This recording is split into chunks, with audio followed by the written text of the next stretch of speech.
പ്രവാചകൻ നിലംവരെ കുനിഞ്ഞ് മുഖം മുട്ടുകൾക്കിടയിലാക്കി ഇരിക്കുകയാണ്.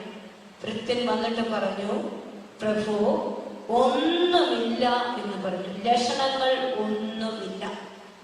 പ്രാർത്ഥിക്കാൻ ഇരിക്കുമ്പോൾ ഒരു ദിവസം പ്രാർത്ഥിച്ചപ്പോൾ അത്ഭുതങ്ങൾ ഒന്നും സംഭവിച്ചില്ല.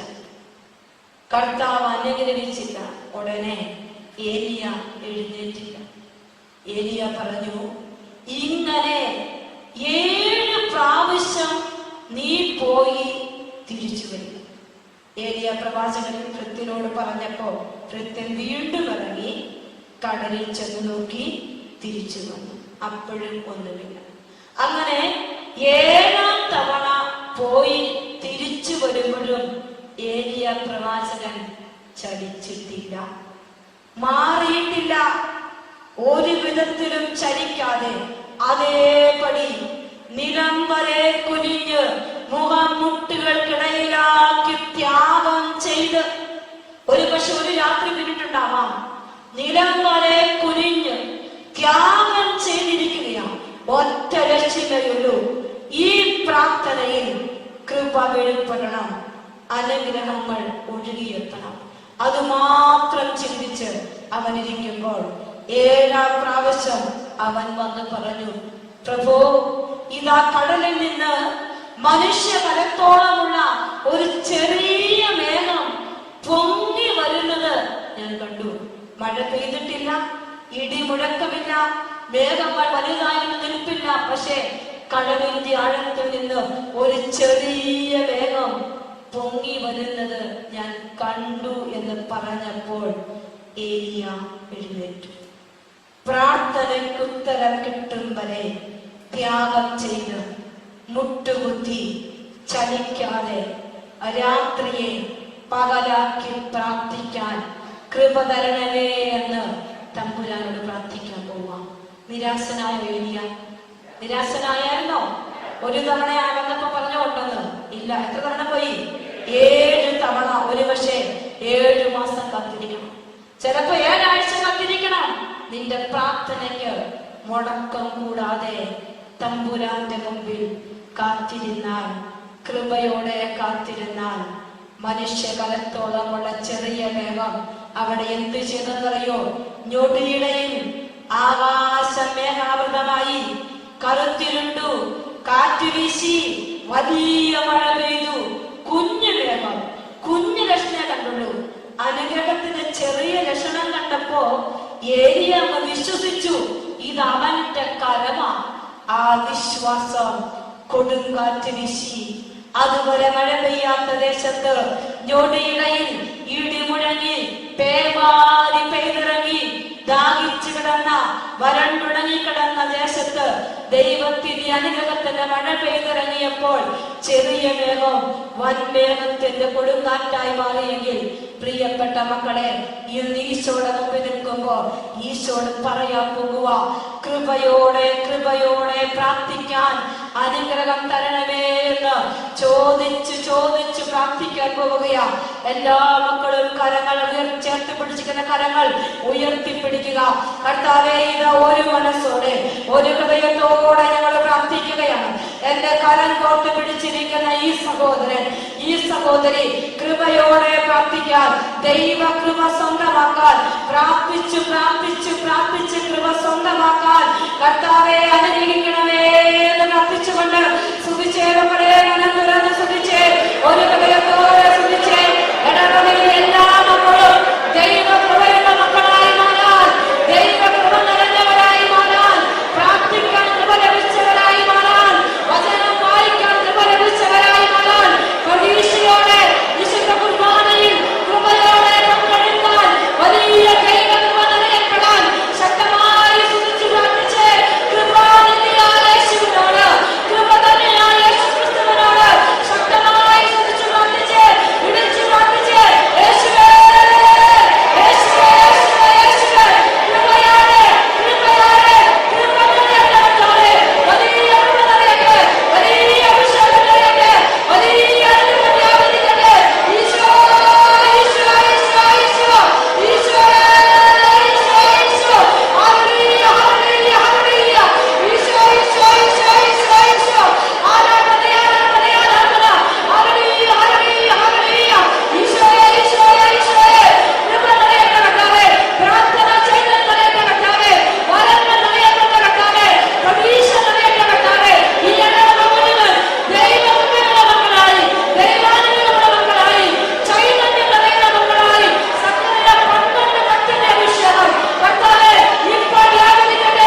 ഈ നാളെയെ വിട്ട് ഞാൻ പോകില്ല കർത്താവേ.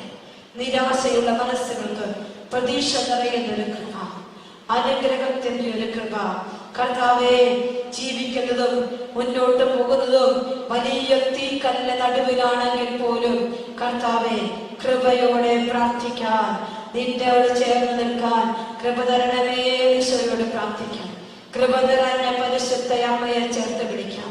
പരിശുദ്ധ അമ്മയെ ചേർത്ത് പിടിച്ച് കൃപ നിറഞ്ഞ പരിശുദ്ധ അമ്മയോട് ചേർന്ന് നമുക്ക് പ്രാർത്ഥിക്കാം.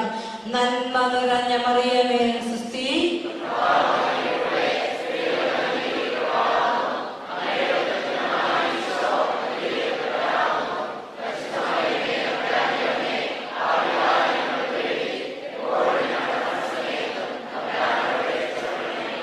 ഈശോമിശിഹായുടെ എല്ലാ വാഗ്ദാനങ്ങൾക്കും ഞങ്ങൾ യോഗ്യരാകുവാൻ പ്രൈസ് ദി ലോർഡ്. ഹല്ലേലൂയ, ഹല്ലേലൂയ, ഹല്ലേലൂയ. ഈശോ നിനക്ക് കൃപ തരട്ടെ നടത്തിരിക്കുന്ന ആളോട് പറഞ്ഞു. ഈശോ നിനക്ക് കൃപ തരട്ടെ. ഒന്നുകൂടെ പറഞ്ഞു, ഈശോ നിനക്ക് കൃപ തരട്ടെ. നമുക്കിരിക്കാം. വിശുദ്ധ പൗലോസ്ലീഹ കൊറിന്തോസിലെ സഭയ്ക്ക് എഴുതിയ 1-ാം ലേഖനം 15-ാം അധ്യായം 10-ാം വചനം. പൗലോസ്ലീഹയുടെ ഒരേറ്റു പറച്ചിലാണ് ഇവിടെ. കേട്ടിട്ടുണ്ടോ വചനം? ഞാൻ എന്തായിരിക്കുന്നുവോ അത് ദൈവകൃപയാലാണ്. എന്നിട്ട് പറയുകയാണ്, എന്റെ മേൽ ദൈവം ചൊരിഞ്ഞ കൃപ നിഷ്ഫലമായി പോയിട്ടില്ല. നേരെ മറിച്ച് മറ്റെല്ലാവരേക്കാൾ അധികം ഞാൻ അധ്വാനിച്ചു. എന്നാൽ ഞാനല്ല, എന്നിലുള്ള ദൈവകൃപയാണ് അധ്വാനിച്ചത്. വചനം പറയുകയാണ്, ഞാൻ എന്തായിരിക്കുന്നുവോ അത് ദൈവകൃപയാലാണ്. എന്നിട്ട് അദ്ദേഹം പറഞ്ഞു, എന്റെ മേൽ ദൈവം ചൊരിഞ്ഞ കൃപ നിഷ്ഫലമായി പോയിട്ടില്ല. അപ്പോൾ കർത്താവ് ഓൾറെഡി എന്ത് ചൊരിഞ്ഞിട്ടുണ്ട്? കൃപ ചൊരിഞ്ഞിട്ടുണ്ട്. അത് നിഷ്ഫലമായി പോയിട്ടില്ല എന്ന് പറഞ്ഞിട്ട് അദ്ദേഹം പറഞ്ഞു, എങ്ങനെയാണ് പോകാതിരിക്കുക? തിരിച്ചറിയുന്നത് എങ്ങനെയാ? എല്ലാവരെക്കാൾ കൂടുതലായി ഞാൻ അധ്വാനിച്ചു. എല്ലാവരെക്കാൾ കൂടുതലായി ഞാൻ അധ്വാനിച്ചു. എന്നിട്ട് പറഞ്ഞു, ഞാനല്ല അധ്വാനിച്ചത്, പിന്നെ ആരധ്വാനിച്ചു? കർത്താവിന്റെ കൃപ എന്റെ മേൽ നിന്ന് അധ്വാനിച്ചു. കർത്താവിന്റെ കൃപ എന്റെ മേൽ നിന്ന് അധ്വാനിച്ചു. ഈ കുടുംബ ജീവിതം കൃപയില്ലാതെ മുന്നോട്ട് പോകുമോ പ്രിയപ്പെട്ടവരെ? പോകുമോ? വരും വഴികളിൽ ഒരു വോയിസ് മെസ്സേജ് എന്നെ കൊണ്ടുവന്ന അനുജയോട് ചേർന്ന് ഞാനിങ്ങനെ കേൾക്കുമായിരുന്നു. ഒത്തിരി സങ്കടം തോന്നി. കുടുംബ ജീവിതങ്ങളിൽ ഇന്ന് കൃപ നഷ്ടപ്പെടുകയാണ്. ഒരു ചേച്ചിയാണ് എനിക്ക് അയച്ചിരിക്കുന്ന മെസ്സേജ്. ചങ്കുപൊട്ടി കരയുമോ. ഭർത്താവ് വലിയ സീരിയൽ നടനും ക്രിസ്ത്യാനിയും ഒക്കെയാണ്. പക്ഷേ അദ്ദേഹം ജീവിതം വഴിവിട്ടുപോയി. 2 മക്കളും ഭാര്യയുണ്ട്. എപ്പോഴും ഭാര്യയെ കുറ്റപ്പെടുത്തും. വിവാഹം കഴിഞ്ഞിട്ട് 10-15 വർഷമായ ഈ സ്ത്രീ പറയുകയാണ്, ഈ ഭർത്താവ് എപ്പോഴും എന്നെ കുറ്റപ്പെടുത്തും. എന്താ കാരണമെന്ന് ഞാൻ എപ്പോഴും ചോദിക്കും. അപ്പോഴൊക്കെ പറയും, എന്റെ അമ്മായിയമ്മയെ ഞാൻ സ്നേഹിക്കാത്തതാണെന്നാ കാരണമെന്ന് അദ്ദേഹം പറഞ്ഞുകൊണ്ടിരുന്നു. അപ്പൊ ഞാൻ ഈശോയോട് ചോദിക്കും, എനിക്ക് കൃപ തരണേ എന്ന്. എന്നാൽ കഴിഞ്ഞ നാളുകളിൽ ഞാൻ തിരിച്ചറിഞ്ഞ സിസ്റ്ററെ, അദ്ദേഹത്തിന്റെ ഫോൺ എന്റെ കൈ കിട്ടി. ഫോൺ എന്റെ കൈ കിട്ടിയപ്പോ ആ ഫോണിൽ റെക്കോർഡ് ചെയ്യപ്പെട്ട ചില കോളുകളും ചില കാര്യങ്ങളുമൊക്കെ ഞാൻ കണ്ടപ്പോ എൻ്റെ ചങ്ക് തകർന്നു പോയി. ഞാനല്ല, അദ്ദേഹത്തിന് എന്നേക്കാൾ കൂടുതൽ 6-7 സ്ത്രീകളുമായി ഓരോ തവണയും ഓരോ പ്രോഗ്രാമിന് പോകുമ്പോൾ ബന്ധമുണ്ടെന്നറിഞ്ഞ് ഞാൻ ചങ്കുപൊട്ടി കരഞ്ഞു. സിസ്റ്ററെ, ഞാൻ എന്താ ചെയ്യേണ്ടത്? എനിക്ക് എൻ്റെ മക്കളുടെ അപ്പനെ തിരിച്ചു വേണം. ഞാൻ എന്ത് ചെയ്യാൻ സിസ്റ്ററെ? കരഞ്ഞുകൊണ്ടൊരു സ്ത്രീ ഇന്ന് എനിക്ക് അയച്ചിരിക്കുന്ന മെസ്സേജാണ് പ്രിയപ്പെട്ടവര്. ആരുടെയും കുടുംബ ചരിത്രങ്ങൾ പങ്കുവയ്ക്കാനല്ല ഇത് പറഞ്ഞത്. പക്ഷേ കുടുംബ ജീവിതം അതിന്റെ വിശുദ്ധിയിൽ ജീവിക്കണമെങ്കിൽ നിനക്കെന്ത് വേണം? കൃപ വേണം മക്കളെ. ഈ കൃപയില്ലാതെ നിനക്ക് കുടുംബത്തിന് വേണ്ടി വിശുദ്ധിയോടെ അധ്വാനിക്കാൻ പറ്റില്ല. പൗലോസ്ലീഹ പറഞ്ഞു, ഞാൻ എന്തായിരിക്കുന്നുവോ അത് ദൈവ കൃപയാലാണ്. എന്റെ മേലുള്ള ദൈവ കൃപയാണ് അധ്വാനിച്ചത്, ഞാനല്ല. അതുകൊണ്ട് മറ്റെല്ലാവരെക്കാൾ കൂടുതലായി ഞാൻ അധ്വാനിച്ചിരിക്കുകയാണ്. കഴിഞ്ഞ ദിവസം ഒരു സിസ്റ്റർ എന്നോട് പറഞ്ഞു, സിസ്റ്റർ ഒരു സ്ഥലത്ത്, വളരെ പ്രസിദ്ധമായ ഒരു സ്ഥലത്ത് ഞാൻ ഒരു പള്ളിയിൽ ശുശ്രൂഷയ്ക്ക് പോയി. അവിടെ ചെന്ന് പള്ളിയിൽ കഴിഞ്ഞ് ശുശ്രൂഷ കഴിഞ്ഞ് സിസ്റ്റർ ഇറങ്ങുമ്പോ സിസ്റ്ററിനെ വട്ടമിട്ട് പിടിച്ചിരിക്കുക ഒത്തിരി ജനങ്ങൾ. അപ്പോ സിസ്റ്റർ അങ്ങ് മടുത്തു, വല്ലാണ്ട് മടുത്തു, പറ്റുന്നില്ല.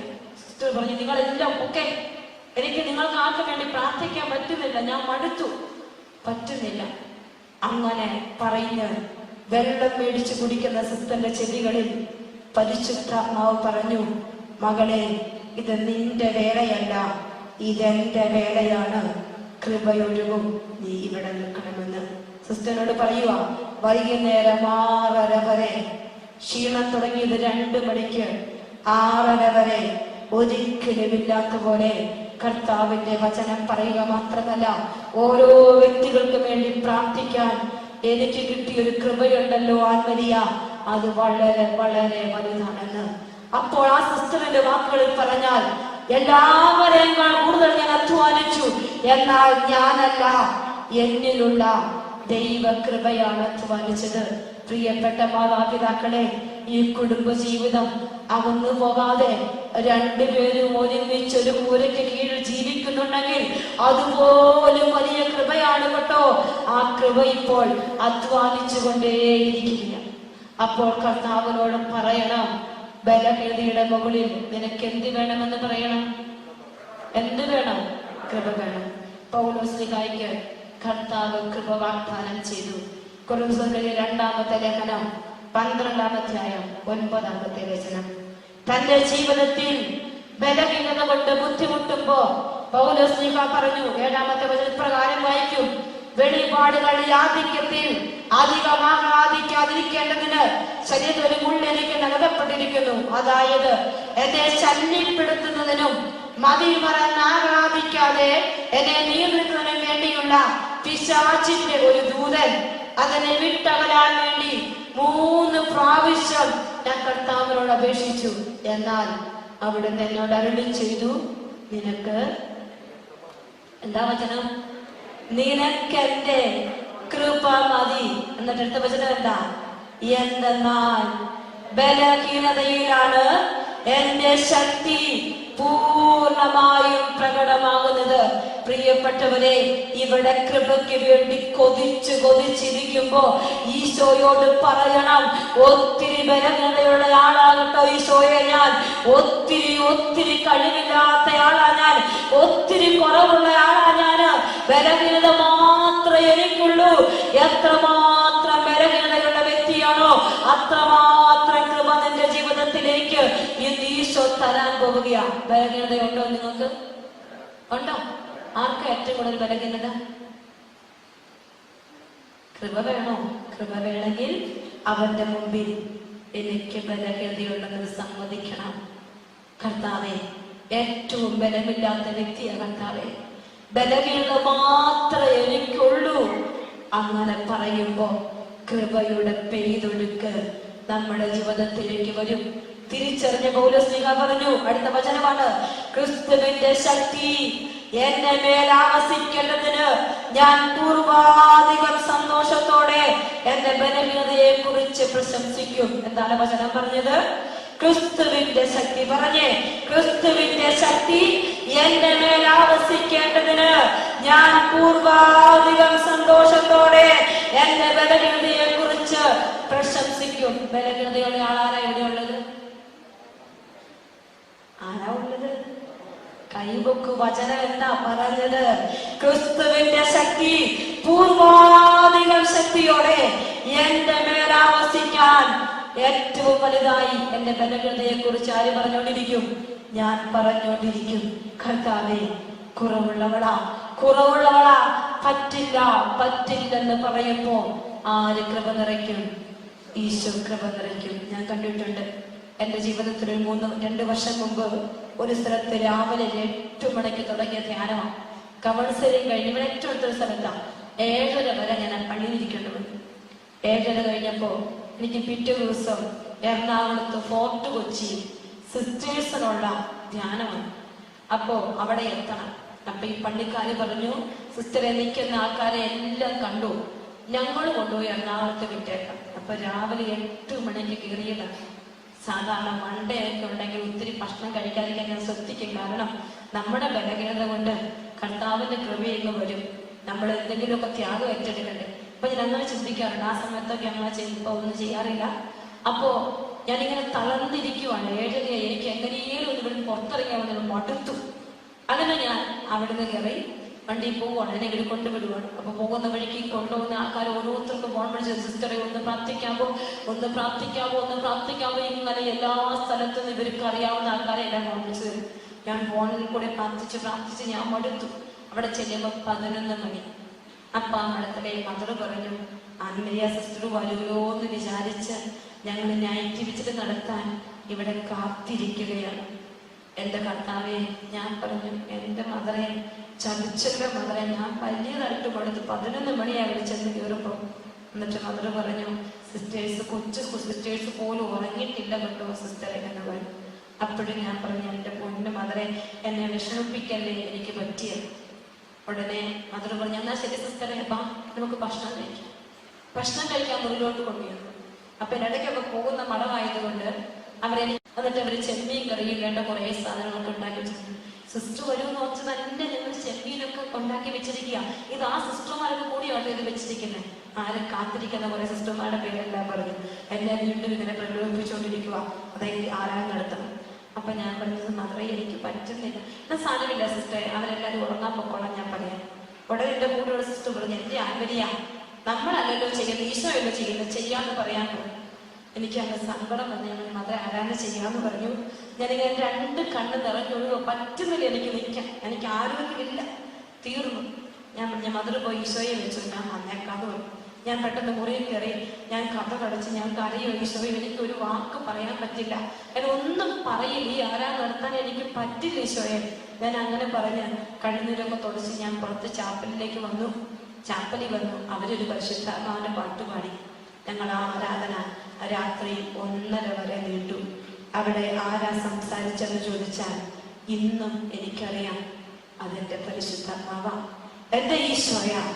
എത്രമാത്രം ബലഹീനതയുണ്ടോ അത്രമാത്രം ആരുടെ ശക്തി ആവശ്യിക്കും, ആരുടെ ശക്തി ആവശ്യിക്കും? കർത്താവിന്റെ കൃപ നിറയും. അപ്പോൾ ഈ 10ാമത്തെ വചനം ഒന്നുകൂടി പറഞ്ഞ്, ക്രിസ്തുവിന്റെ ശക്തി. ഇങ്ങനെയാണ് വചനം പറയാൻ ഞാൻ നിങ്ങളെ പഠിപ്പിച്ചത്. വചനം പറ, ക്രിസ്തുവിന്റെ ശക്തി എന്റെ മേൽ ആവസിക്കേണ്ടതിന് ഞാൻ പൂർവാധികം സന്തോഷത്തോടെ എന്റെ ബലഹീനതയെ കുറിച്ച് പ്രശംസിക്കും.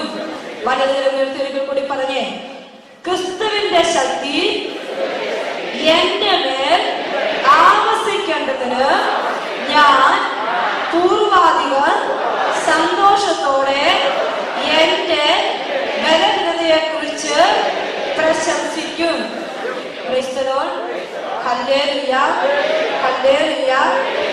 അപ്പൊ നമുക്ക് ഒത്തിരി ബലഹീനതയുണ്ടെങ്കിൽ, നമുക്ക് വിശന്നാൽ, നമുക്ക് സങ്കടം വന്നാൽ, ആ കൃപ, ആ കണ്ണുനീര് തുടയ്ക്കാൻ ആരുടെ കൃപ കടന്നു വരും? അപ്പൊ ഈശോയുടെ കൃപയിൽ ജീവിക്കുവാണെങ്കിൽ എന്തിനേലും കുറവുണ്ടാവുമോ? ഉണ്ടാവുമോ? നമുക്ക് എപ്പോഴും കുറവുള്ളവരാ. പക്ഷെ കൃപ നമ്മളെ പൊതിഞ്ഞ ഒന്നിനും കുറവുണ്ടാവില്ല. അപ്പോൾ പൗലോസ്ലീഹായ്ക്ക് കർത്താവ് എന്ത് വാഗ്ദാനം ചെയ്തു? എന്ത് വാഗ്ദാനം ചെയ്തു?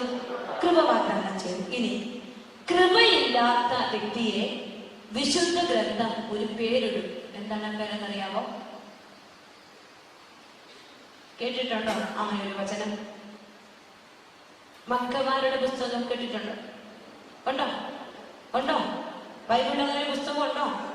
ഉണ്ട്. മക്കമാരുടെ 2ാമത്തെ പുസ്തകം 9ാം അധ്യായം. 2ാമത്തെ പുസ്തകം 9ാം അധ്യായത്തിൽ അന്ത്യോക്കസ് എന്ന് പറയുന്ന ഒരു രാജാവ്, ആ രാജാവിനെ വിശുദ്ധ ഗ്രന്ഥം കൃപ നഷ്ടപ്പെട്ട വ്യക്തിയായിട്ടാണ് കണക്കാക്കുന്നത്. മക്കവാരുടെ 2-ാമത്തെ പുസ്തകം 9-ാം അധ്യായത്തിൽ 13-ാമത്തെ വചനം ബൈബിളിലൊന്ന് വായിച്ചേ. കർത്താവിന്റെ കൃപ നിഷേധിക്കപ്പെട്ട ആമ്ലേച്ഛൻ. എന്താണ് അതിന്റെ പേര്? മ്ലേച്ഛൻ. കൃപയില്ലാത്ത മനുഷ്യനെ എന്തെന്ന വിശുദ്ധ പറഞ്ഞു വെച്ചിരിക്കുന്നത്? മ്ലേച്ഛൻ. അന്ത്യോക്കസ് എന്നാണ് പറഞ്ഞത്. അല്ല, അവന് പേരുണ്ടോ? ഇല്ല. കൃപയില്ലാത്ത വ്യക്തി മ്ലേച്ഛനായി മാറുകയാണ്, പാപത്തിൽ വീഴുകയാണ്. ദൈവം അവനിൽ നിന്ന് നഷ്ടപ്പെട്ടു പോയി. കൃപയില്ലെങ്കിൽ അവൻ മ്ലേച്ഛനായി മാറും, മ്ലേച്ഛ പ്രവർത്തികളിൽ മുഴുകും. നമ്മുടെ വാക്കുകൾ പോലും മ്ലേച്ഛമായ വാക്കുകളായി മാറാൻ തുടങ്ങും. ഇന്ന് അങ്ങനെയുള്ള വാക്കുകൾ നമ്മൾ പറയുന്നുണ്ടെങ്കിൽ, മ്ലേച്ഛ പ്രവർത്തികളിലേക്ക് നാം വീണ് പോകുന്നുണ്ടെങ്കിൽ നമ്മൾ എന്തില്ല? കൃപയില്ല. അപ്പൊ കർത്താവിനോട് എന്തിനു വേണ്ടി ചോദിക്കണം? കർത്താവെ, എനിക്ക് കൃപ തരണേ, എനിക്ക് കൃപ തരണേ എന്ന് പ്രാർത്ഥിച്ചാൽ സ്വർഗം കൃപ നിറയ്ക്കും നമ്മുടെ ജീവിതത്തിലേക്ക്. ഇനി അപ്പസ്തോല പ്രവർത്തനത്തിൽ ഞാൻ പറഞ്ഞു, കർത്താവ് കൃപ വാഗ്ദാനം ചെയ്ത വ്യക്തി ആരാണ്? കൃപ വാഗ്ദാനം ചെയ്ത വ്യക്തി ആരാ? ഉറക്കപ്പറ. പൗലോസ്. അങ്ങനെയല്ലേ പറഞ്ഞേ? നിനക്ക് എന്റെ കൃപ മതി. ഇനി കൃപ ലഭിക്കുന്ന വ്യക്തിയിൽ ദൈവം ചെയ്യുന്ന ചില കാര്യങ്ങളുണ്ട്. പൗലോസ്ലിഹയുടെ ജീവിതത്തിൽ സങ്കടമുണ്ടോ? ഉണ്ട്. അപ്പോൾ അപ്പസ്തോല പ്രവർത്തനം 26-ാമത്തെ അധ്യായത്തിൽ കൃപ നിറഞ്ഞ ദൈവം കൃപ വാഗ്ദാനം ചെയ്ത പൗലോസ്ലിഹയുടെ ജീവിതത്തിൽ ഒരു വലിയ പ്രതിസന്ധി വരികയാണ്. 26-ാം അധ്യായം. അവിടെ എന്താണ് എന്റെ കേട്ടിങ്? പൗലോസിന്റെ ന്യായവാദം. പൗലോസ് വിചാരണ ചെയ്യപ്പെടാൻ രാജാവിന്റെ മുമ്പിൽ എഴുന്നേറ്റ് നിൽക്കുന്നു. കൈകളിൽ എന്തുണ്ട്? ചങ്ങലയുണ്ട്, ബലമുണ്ട്. എന്തുണ്ട്? ബലമുണ്ട്. കൃപയുള്ള വ്യക്തിക്ക് ദുഃഖങ്ങളും സഹനങ്ങളും ഉണ്ടാകും.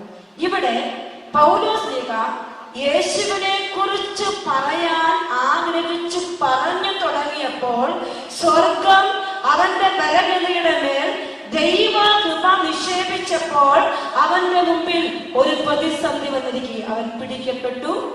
ന്യായവിസ്താരത്തിന് അവൻ രാജാവിന്റെ മുമ്പിൽ എഴുന്നേറ്റ് നിൽക്കുകയാണ്. കൃപയുള്ള പൗലോസ് ഭയപ്പെട്ടോ?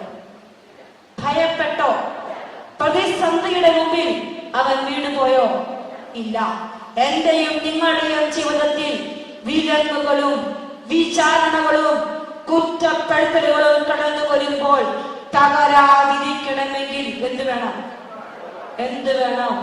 കൃപ വേണം. എന്നിട്ട് വചനം വായിക്കാം. 26-ാം അധ്യായത്തിൽ 24 വചനങ്ങൾ വായിക്കും.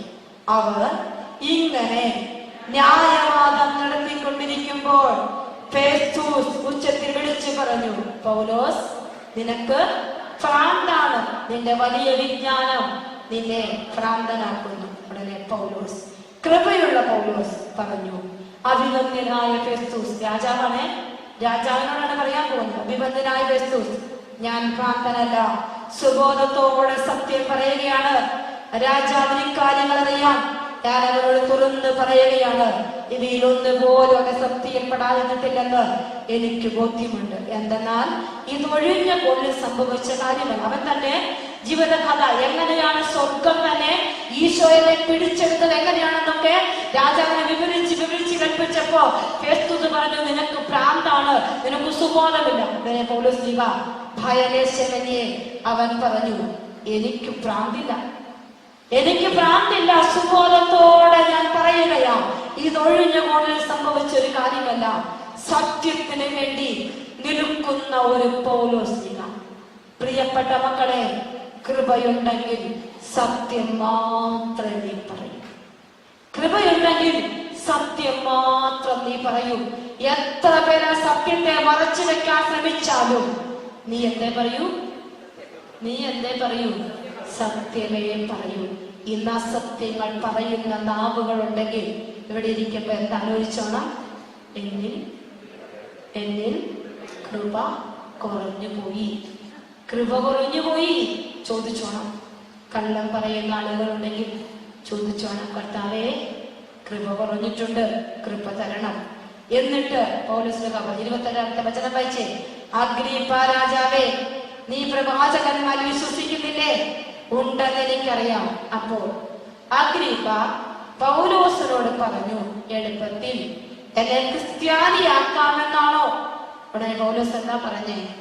എളുപ്പത്തിലോ അല്ലാതെയോ നീ മാത്രമല്ല, ഇന്ന് എന്റെ വാക്ക് കേട്ടുകൊണ്ടിരിക്കുന്ന എല്ലാവരും ഈ ചങ്ങലയുടെ കാര്യത്തിലൊഴികെ എന്നെ പോലെ ആകണമെന്നാണ് ഞാൻ ദൈവത്തോട് പ്രാർത്ഥിക്കുന്നത്. ഇനി പൗലോസ് ആരുടെ മുമ്പിലായിരുന്നു എന്നത്? ആരുടെ മുമ്പിലാ? രാജാവിന്റെ മുമ്പിൽ സധൈര്യം ഭയലേശമന്യേ കർത്താവിനെ കുറിച്ച് പങ്കുവയ്ക്കാൻ പൗലോസ് ശക്തിപ്പെടുത്തുകയിൽ എന്താണ് പ്രിയപ്പെട്ടവരെ? എന്താണ്?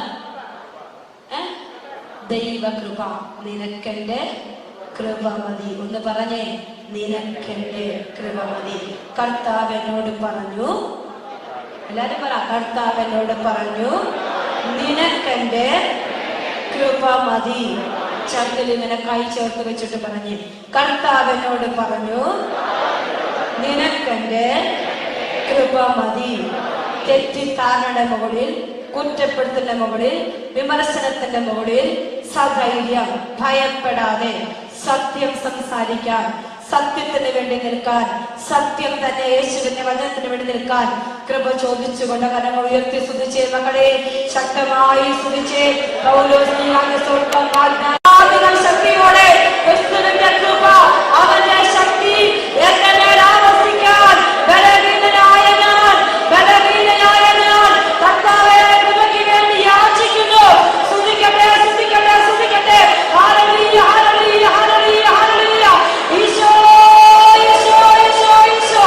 ആരാധന, ആരാധന, ആരാധന, ആരാധന. ഹല്ലേലൂയ, ഹല്ലേലൂയ, ഹല്ലേലൂയ. ഈശോയേ, ഈശോ, ഈശോ, ഈശോ. ആരാധന, ആരാധന, ആരാധന. ഹല്ലേലൂയ, ഈശോയേ. നന്ദി, നന്ദി, നന്ദി. ഹല്ലേലൂയ.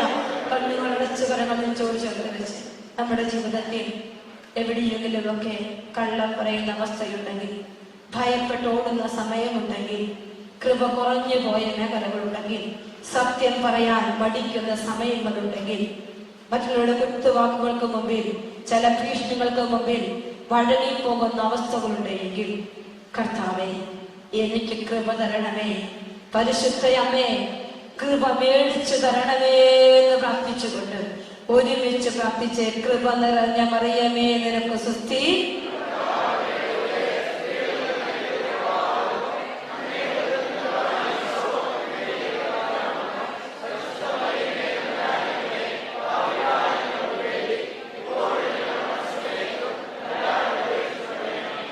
പ്രിയപ്പെട്ട മക്കളെ, വലിയ ദൈവകൃപ ഈശോ തരികയാണ് കേട്ടോ.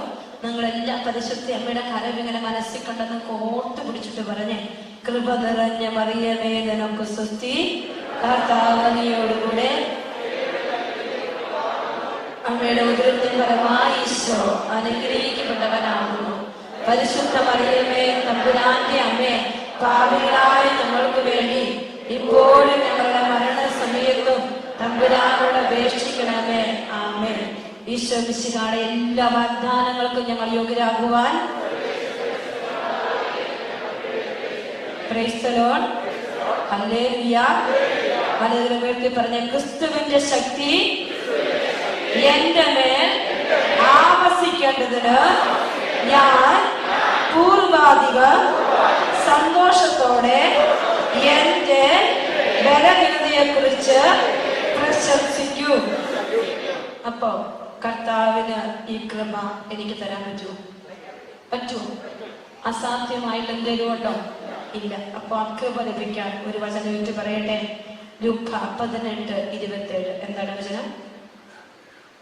ബൈബിളുകളുടെ അടുത്ത് ലൂക്ക. ഇതൊക്കെ കാണാൻ പാഠം പഠിച്ചോണം കേട്ടോ. ഒരിക്കലും പറഞ്ഞേക്കത് ഈ വചനം. ലൂക്ക 18:27. മനുഷ്യർക്ക് അസാധ്യമായത്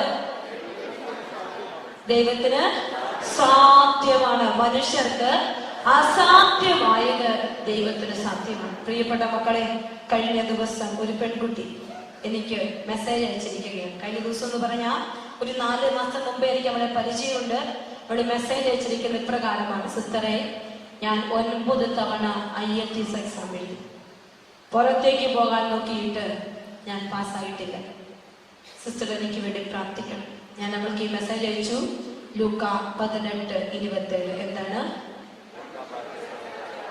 മനുഷ്യർക്ക് അസാധ്യമായത് ദൈവത്തിന് സാധ്യം. ഇതാ പെൺകുട്ടിയുടെ ബലഹീനതയാണോ? ആണോ?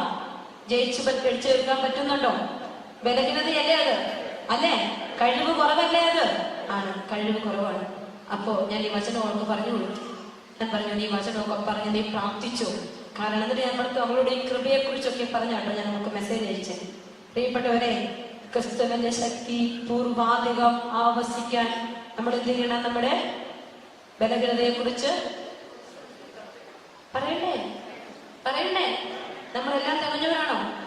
എല്ലാം തികഞ്ഞവർക്ക് കർത്താവിനെ വേണ്ട. എല്ലാം തികയാത്തവർക്കാണ് ആരെ വേണ്ടത്? കർത്താവിനെ. അതുകൊണ്ട് നമുക്ക് ആരെ വേണം? കർത്താവിനെ. നമ്മളെല്ലാം തികഞ്ഞിട്ടില്ല, അതുകൊണ്ട് നമുക്ക് ആരെ വേണം? കർത്താവിനെ വേണം. അപ്പോ ഈ പെൺകുട്ടിക്ക് ഞാൻ മെസ്സേജ് വെച്ചു. അവള് പ്രാർത്ഥിക്കുകയൊക്കെ ചെയ്തു. എനിവേ അവൾ പഠിച്ചു. ഈശോ അത്ഭുതകരമായി അവൾക്ക് IELTS കൊടുത്തു. അവൾക്ക് കൊടുത്ത IELTS 8.5 ആണ് അവൾക്ക് കൊടുത്തത്. നമുക്ക് ഭയങ്കര സന്തോഷമായി. അവൾ എനിക്ക് മെസ്സേജ് അയച്ചു, സിസ്റ്ററെ, എനിക്ക് IELTS കിട്ടി, ഞാൻ വിസ പ്രോസസ്സിംഗ് തുടങ്ങുകയാണ്. ഞാൻ പറഞ്ഞു, നല്ല കാര്യം, ഈശോ തന്നെ അനുഗ്രഹിക്കട്ടെ. വീണ്ടും തിരിച്ച് ലൂക്ക 18:27 അതയച്ചു കൊടുത്തു. എന്താണ്? മനുഷ്യർക്ക് അസാധ്യമായതൊക്കെ പറ, ദൈവത്തിന് സാധ്യമാണ്. ഇവിടെ തൊണ്ടയ്ക്ക് പ്രശ്നമുണ്ടോ? ഇല്ലല്ലോ. അപ്പോൾ ഒരിക്കൽ കൂടി പറഞ്ഞേ, മനുഷ്യർക്ക് അസാധ്യമായത് ദൈവത്തിന് സാധ്യമാണ്. ഞാൻ ഈ മെസ്സേജ് അയച്ചു കൊടുത്തു. അപ്പോൾ അതൊക്കെ പറഞ്ഞ് പ്രാർത്ഥിച്ചു. എന്നിട്ട് അവിടെ എനിക്ക് അടുത്ത 2-3 ദിവസത്തെ ഇങ്ങനെയാണ് മെസ്സേജ് അയച്ചിരിക്കുന്നത്: സിസ്റ്ററെ, നവംബർ 1-ാം തീയതി എനിക്ക് വിസ വരണം. വന്നില്ലെങ്കിൽ ഇത് ക്യാൻസൽ ആകും. സിസ്റ്റർ പ്രാർത്ഥിക്കണം. ഞാൻ പ്രാർത്ഥിച്ചോളാം എന്ന് വീണ്ടും തിരിച്ച് മെസ്സേജ് അയച്ചു. അതിനുശേഷം നവംബർ മാസം 1-ാം തീയതി രാവിലെ അവൾ എനിക്ക് മെസ്സേജ് അയച്ചിരിക്കുകയാണ്: സിസ്റ്ററെ, എനിക്ക് വിസ വന്നിട്ടില്ല. ഈശോയ്ക്ക്, എന്നിട്ട് അവനെ ഒരു പെൺകുട്ടിയുടെ വിശ്വാസമാണ്. അവളേക്ക് അയച്ചിരിക്കുകയാണ്: ഈശോയ്ക്ക് പ്രവർത്തിക്കാൻ പറ്റൂലോ സിസ്റ്ററെ എന്നൊരു മെസ്സേജ്. ഞാൻ തിരിച്ചു വീണ്ടും അയച്ചു. ലൂക്ക 18:27. അന്ന് നവംബർ 1-ാം തീയതി 12:45 വീണ്ടും അവളുടെ മെസ്സേജ് എനിക്ക് വന്നിരിക്കുകയാണ്: സിസ്റ്ററെ, ഇപ്പോഴും എനിക്ക് മെയിലൊന്നും വന്നിട്ടില്ല, എനിക്ക് വിസ വന്നിട്ടില്ല, സിസ്റ്റർ പ്രാർത്ഥിക്കണം. എന്നിട്ട് അവള് പറഞ്ഞു, ഇനി രാത്രി 12 മണി വരെ സമയമുള്ളൂ. എന്നാലും ലൂക്ക 18:27 ഞാൻ പറയുക. അവള് പറയുന്നു, കൃപയുണ്ടോ അവളില്? ഉണ്ടോ? കൃപയുണ്ട്. അവള് കരയുവാണോ? അല്ല, കൃപ നിറഞ്ഞ പെൺകുട്ടി അവള് പറഞ്ഞു ലൂക്ക 18:27. പ്രിയപ്പെട്ടവരെ, നവംബർ മാസം 1-ാം തീയതി 6:45 അവളുടെ മെസ്സേജ് ഉണ്ട്: സിസ്റ്ററെ, എനിക്ക് വിസ വന്നു, എന്റെ ദൈവം വലിയവനാണ്. പ്രിയപ്പെട്ട മക്കളെ, ഇങ്ങനെ ചുമ്മാ കുറ്റിയടിച്ചിരുന്നാൽ മതി. നന്നായിട്ടൊന്ന് കൈയടിച്ച് കൈയടിക്കാൻ പറ്റുന്നുണ്ട്. ഇതാര് ചെയ്തതാ? ഈശോ ചെയ്തതാ. ഈശോയുടെ കൃപ അവളിൽ സമൃദ്ധമായി വന്നപ്പോ അവൾക്ക് എന്ത് കിട്ടി? ഈ പ്രതിസന്ധി തകർന്നു പോയോ? അവള് തകർന്നു പോയോ? നമ്മളാണെങ്കിൽ ഒക്ടോബർ 31-ാം തീയതി കൊണ്ട് വെട്ടിമുടക്കും, ഇല്ലേ? 31-ാം തീയതി വിസ കിട്ടിയില്ലേ? പോയി 31-ാം തീയതി വൈകുന്നേരം നമ്മൾ എന്ത് ചെയ്യും? ബൈബിള് മാറ്റിവെച്ചു, ലൂക്ക 18:27 മാറ്റിവെച്ചു. പിന്നെ ഒറ്റ സെന്റൻസും ഇല്ല, ഒന്നുമില്ല. നമ്മൾ മാറും. പക്ഷേ ഇവള് മാറിയില്ല. ഇവൾക്ക് കൃപയുണ്ട്. കൃപയുള്ളപ്പോ അത്ഭുതങ്ങൾ കണ്ണാലെ കാണാൻ പറ്റും. അപ്പോ പൗലോസ്ലിഹായുടെ ജീവിതത്തിൽ 1-ാമത്തെ ഒരു പ്രതിസന്ധിയായിരുന്നു രാജാവിന്റെ മുമ്പിൽ ന്യായവിസ്താരം, കുറ്റപ്പെടുത്തലുകൾ, വിചാരണ ചെയ്യപ്പെടുന്ന അവസ്ഥ. ഭയമില്ലാതെ നിൽക്കാൻ പൗലോസ്ലിഹായെ സഹായിച്ചത്, യേശുവിനെ ചൂണ്ടിക്കാണിച്ചു കൊടുക്കാൻ, സത്യം തന്നെ യേശുവിനെ പറഞ്ഞു കൊടുക്കാൻ സഹായിച്ചത് എന്താണ്? കൃപയാണ്. ഇനി 2-ാമത്തെ പൗലോസ്ലിഹായുടെ ജീവിതത്തില് മറ്റൊരു അനുഭവമാണ് 27-ാമത്തെ. അതിന്റെ ഹെഡിങ് എന്താണ്? അപ്പോസ്തല പ്രവർത്തനം 27 അധ്യായം. റോമായിലേക്ക് കപ്പൽ യാത്ര. റോമായിലേക്ക് വിചാരണ ചെയ്യപ്പെടാൻ വേണ്ടി കൈകളിൽ കാലുകളിൽ വിലങ്ങുകൾ അണിയിച്ച് പൗലോസ്ലീഹായെ റോമായിലേക്ക് കപ്പൽ കയറ്റി തടവുപുള്ളിയാക്കി യാത്ര ചെയ്യുകയാണ്. അപ്പോൾ എന്ത് സംഭവിച്ചു പ്രിയപ്പെട്ടവരെ? ബൈബിൾ വായിച്ചവർക്ക് എന്തറിയാം? 13-ാമത്തെ വചനത്തിലെ കെട്ടിക്കെന്നാണ് എഴുതിയിരിക്കുന്നത്, കൊടുങ്കാറ്റും കപ്പൽ നാശവും. ഇവിടെ ഭയലേശനമിയെ യേശുവിനെ കുറിച്ച് പറഞ്ഞ പൗലോസ്ലീഹായുടെ മുൻപിൽ വലിയൊരു പ്രതിസന്ധി. സഞ്ചരിക്കുന്ന കപ്പൽ നശിക്കാൻ പോവുകയാണ്. കൊടുങ്കാറ്റാനി വീശുക. അവൻ ആരെ കുറിച്ചായിരുന്നു പറഞ്ഞിരുന്നത്? ആരെ കുറിച്ച് പൗലോസ്ലീഹ പറഞ്ഞത്? ഈശോയെ കുറിച്ച്. ഈശോയ്ക്ക് വേണ്ടി പ്രാർത്ഥനാവാൻ പോലും തയ്യാറായ പൗലോസ്ലീഹയിൽ മുമ്പിൽ എന്താ വന്നു നിൽക്കുന്ന? കൊടുങ്കാറ്റാണ്. കൊടുങ്കാറ്റ് ഉണ്ടാകാറുണ്ടോ ജീവിതത്തിൽ? ഉണ്ടോ? ഇരിക്കുന്ന കപ്പൽ തകർന്നു പോകുന്ന അവസ്ഥയുണ്ടോ? ഉണ്ടല്ലോ. ജീവിതം വഴിമുട്ടി നിൽക്കുകയാണ്. അപ്പോ കൂടെ നിൽക്കുന്നവർക്ക് എന്ത് വേണേലും പറയാം. അവൻ ആരെ കുറിച്ചാണ് പറഞ്ഞുകൊണ്ടിരുന്നേ? യേശുവിനെ കുറിച്ച്. അപ്പോൾ തന്നെ നിർത്തിയായിരുന്നെങ്കിൽ ജീവൻ കിട്ടിയില്ലായിരുന്നോ? പക്ഷെ നിർത്തിയില്ല. അവിടെ ആരധ്വാനിക്കാൻ തുടങ്ങി? കൃപ അധ്വാനിക്കാൻ തുടങ്ങി. പ്രിയപ്പെട്ട മക്കളെ, കൃപയുള്ള വ്യക്തിയുടെ ജീവിതത്തിൽ പ്രശ്നങ്ങളും പ്രതിസന്ധികളും ഉണ്ടാകും. പതറാതെ മുന്നോട്ട് പോകുമ്പോ ആ കൃപ ആദ്യം ശക്തി പകർന്നെങ്കിൽ പിന്നെ സംഭവിക്കാൻ പോവുക, കൃപ സംസാരിക്കാൻ തുടങ്ങും. അതാണ് 27-ാം അധ്യായം. വലിയ കൊടുങ്കാറ്റിന്റെ സമയത്ത്, കപ്പൽ നാശത്തിന്റെ സമയത്ത് 23-ാമത്തെ വചനം വായിച്ച്, എന്തെന്നാൽ ഞാൻ ആരാധിക്കുന്നത്, വായിക്കോ, ഞാൻ ആരാധിക്കുന്നവനും എന്റെ ഉടയവനുമായ ദൈവത്തിന് ഒരു ദൂതൻ ഈ കഴിഞ്ഞ രാത്രി എനിക്ക് പ്രത്യക്ഷപ്പെട്ട് പറഞ്ഞു. എന്താണ്? പൗലോസ്, നീ ഭയപ്പെടേണ്ട. സീസറിന്റെ മുമ്പിൽ നീ നിൽക്കുക തന്നെ ചെയ്യും. നിന്നോടൊപ്പം യാത്ര ചെയ്യുന്നവരെയും ദൈവം നിനക്ക് വിട്ടു തന്നിരിക്കുന്നു. അതിനാൽ ജനങ്ങളെ, നിങ്ങൾ ധൈര്യമായിരിക്കുവിൻ. എന്നോട് പറഞ്ഞതെല്ലാം അതുപോലെ സംഭവിക്കുമെന്ന് എന്റെ ദൈവത്തിൽ ഞാൻ വിശ്വസിക്കുന്നു. ഒരു ദ്വീപിൽ നാം ചെന്ന് പറ്റും. കൃപയോടെ നിന്നപ്പോൾ കൃപ എന്ത് ചെയ്തു? സംസാരിക്കാൻ തുടങ്ങി. കൃപ സംസാരിക്കണം. കൃപ സംസാരിക്കണം. കൃപ ആരാണ് ഞങ്ങളോട് പറഞ്ഞേ? കൃപ ആരാണ് പറഞ്ഞേ? ഈശോ. ഈശോയ്ക്ക് വേണ്ടി സധൈര്യം കുത്തുവാക്കുകളുടെ മുമ്പിൽ, ഭയപ്പാടുകളുടെ മുമ്പിൽ ധീരതയോടെ നിന്നാൽ ആ ഈശോ മറ്റൊരു കൊടുങ്കാറ്റ് നിന്റെ ജീവിതത്തിൽ ആഞ്ഞടിക്കുമ്പോഴും കപ്പൽ തകരുമ്പോഴും നിന്റെ ചെവികളിൽ എന്ത് സംസാരിക്കും? അവൻ വചനം സംസാരിക്കും. എന്നിട്ട് എന്താ പൗലോസ്ലീഹായോട് പറഞ്ഞേ? ഈ കപ്പൽ നശിക്കുകയെന്നാണ് പറഞ്ഞത്. ആണോ? കപ്പൽ നശിക്കരുതെന്ന് പറഞ്ഞു. കൊടുങ്കാറ്റ് നിൽക്കുമെന്ന് ഈശോ പറഞ്ഞു? ഇല്ലല്ലോ. പിന്നെ എന്താ പറഞ്ഞേ? ലക്ഷ്യത്തിലെത്തും. എന്താ പറഞ്ഞേ? ലക്ഷ്യത്തിലെത്തും. സീസറിന്റെ മുമ്പിലേക്ക് നീ നിൽക്കും. കാരണം എന്തിനാ പോകുന്നേ? സീസറിന്റെ മുമ്പിൽ വിചാരണ ചെയ്യപ്പെടാൻ പൗലോസ്ലീഹായെ കയറ്റി അയച്ചിരിക്കുക. ലക്ഷ്യം അവിടെ എത്തണം, റോമിലെത്തണം. അത് ലക്ഷ്യമാണ്.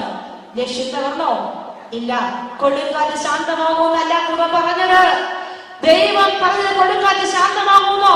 കപ്പല് രക്ഷപ്പെടുന്നു എന്ന് പറഞ്ഞേ ഒറ്റ കാര്യം പറഞ്ഞു, കൃപയുണ്ടല്ലോ. ഞാൻ തന്ന വാഗ്ദാനമാകുന്ന കൃപ നിന്നെ എവിടെ എത്തിക്കും? ലക്ഷ്യത്തിലെത്തിക്കും. നിന്നെ മാത്രമാണോ? നിന്നെ മാത്രമാണോ? വചനം ശ്രദ്ധിക്കണം മക്കളെ. കൃപ ലഭിക്കുമ്പോൾ കിട്ടുന്ന അനുഗ്രഹമാണ്. നിന്നെ മാത്രമല്ല, നിന്റെ കൂടെ യാത്ര ചെയ്യുന്നവരെയും. കൃപയുള്ള ഒരപ്പനുണ്ടെങ്കിൽ ഒരു കുടുംബത്തിൽ, കൃപയുള്ള ഒരമ്മ ഒരു കുടുംബത്തിലുണ്ടെങ്കിൽ, കപ്പൽ തകർന്നാലും കൊടുങ്കാറ്റ് വീശിയടിച്ചാലും നീയും നിന്റെ കുടുംബവും എവിടെ എത്തും? ലക്ഷ്യത്തിലെത്തും. അടുത്തിരിക്കുന്ന ആളുടെ കയ്യിലേക്ക് കൈപിടിച്ചിട്ട് പറഞ്ഞേ, നിന്റെ കുടുംബത്തിൽ നീ കൃപയുള്ള വ്യക്തിയാണെങ്കിൽ കപ്പൽ തകർന്നാലും കൊടുങ്കാറ്റാഞ്ഞു വീശിയാലും നിന്റെ കുടുംബം ലക്ഷ്യത്തിലെത്തും. ധൈര്യമായിരിക്കും. കരമുയർത്തി കൃപയ്ക്ക് വേണ്ടി പ്രാർത്ഥിച്ചേ മക്കളെ. ശക്തമായി സ്തുതിച്ച് പ്രാർത്ഥിച്ചേ. ഹല്ലേലൂയ, ഹല്ലേലൂയ. ഈശോ ശിവ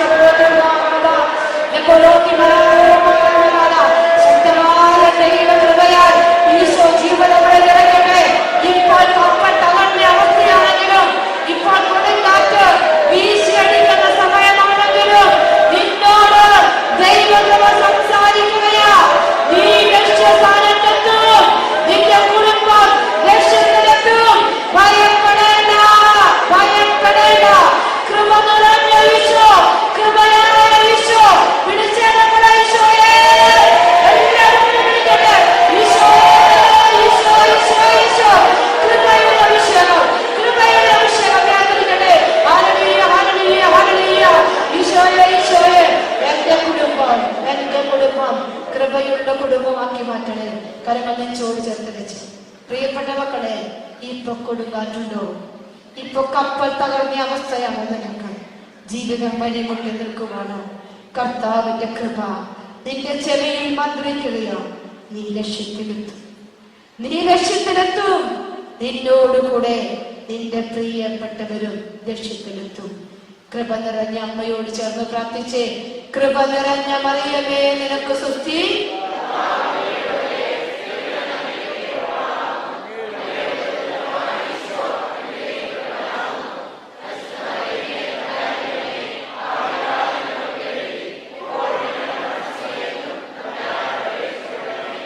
ഈശോ മിശിഹായുടെ എല്ലാ വാഗ്ദാനങ്ങൾക്കും ഞങ്ങൾ യോഗ്യരാകുവാൻ പ്രൈസ് ദി ലോർഡ്. ഹല്ലേലൂയ. ഇനി 33-ാമത്തെ വചനം വായിച്ച് 27-ാം അധ്യായം 33-ാമത്തെ വചനം. പ്രഭാതമായപ്പോൾ ഭക്ഷണം കഴിക്കാൻ പൗലോസ് എല്ലാവരെയും പ്രേരിപ്പിച്ചു. കാരണം ആരെങ്കിലും ഭക്ഷണം കഴിക്കുന്നുണ്ടോ? ഉണ്ടോ? എല്ലാവരും എന്താ ബാധിച്ചിരിക്കുന്നത്? ഭയം. എല്ലാവരും എന്ത് ബാധിച്ചിരിക്കുക? ഭയമാണ്. കൃപയുള്ള പൗലോസിന് ഭയമുണ്ടോ? ഇല്ല. അവൻ എന്ത് ചെയ്തു? അവന്റെ ധൈര്യം അവർക്ക് പകർന്നു കൊടുത്തു. പ്രിയപ്പെട്ട മക്കളെ, ഇതാണ് കൃപയുടെ മറ്റൊരു അഭിഷേകം. കൃപ നിന്നെ ധൈര്യപ്പെടുത്തും. കൃപ നിന്നോട് സംസാരിക്കും. ശരിയാണോ? ശരിയാണോ? ആണ്. കൃപ നിന്നെ ധൈര്യപ്പെടുത്തും. കൃപ നിന്നോട് സംസാരിക്കും. അടുത്തിരിക്കുന്ന ആളോട് പറഞ്ഞേ, അവർക്കൊരു കൊതി വരട്ടെ കൃപ മേടിക്കാൻ. കൃപ നിന്നെ ധൈര്യപ്പെടുത്തും. കൃപ നിന്നോട് സംസാരിക്കും. അവർക്ക് കൊതി വരണം കൃപ സ്വീകരിക്കാൻ. നിനക്ക് കൊതി ഉണ്ടോന്ന് ചോദിച്ചേ. കൃപ സ്വീകരിക്കാൻ കൊതി ഉണ്ടോന്ന് ചോദിക്കും. കർത്താവിന് നന്ദി. നല്ലൊരു കയ്യടി കൊടുത്ത ഈശോയ്ക്ക്.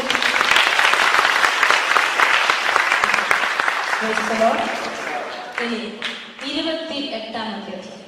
പൗലോസ്ലിഹ ന്യായാടിസ്ഥാനത്തിന് വേണ്ടി റോമായിലേക്ക് യാത്ര ചെയ്യുകയാണ്. ഫെസ്തൂസ് ദേവഗ്രീപ്പ രാജാവിന്റെ മുമ്പിൽ നിന്ന് ഭയലേശകനെ കർത്താവിനെ കുറിച്ച് പറഞ്ഞു. കപ്പൽ നാശവും കൊടുങ്കാറ്റും ഒക്കെ പിന്നിട്ടവര് മാൾട്ട. ആര് പറഞ്ഞ ദ്വീപാത്? കർത്താവ് പറഞ്ഞില്ലേ, കൃപ പറഞ്ഞില്ലേ ഒരു ദ്വീപിലെത്തുന്ന്. അവിടെ എത്തി. അവിടെ എത്തിച്ചേർന്നാണ് 28-ാമത്തെ അധ്യായം. ഇനി എന്നിട്ടും കൃപ നിറഞ്ഞു നിൽക്കുമ്പോ അവന് പ്രതിസന്ധി ഉണ്ടാവുമോ? ഇല്ലയോ?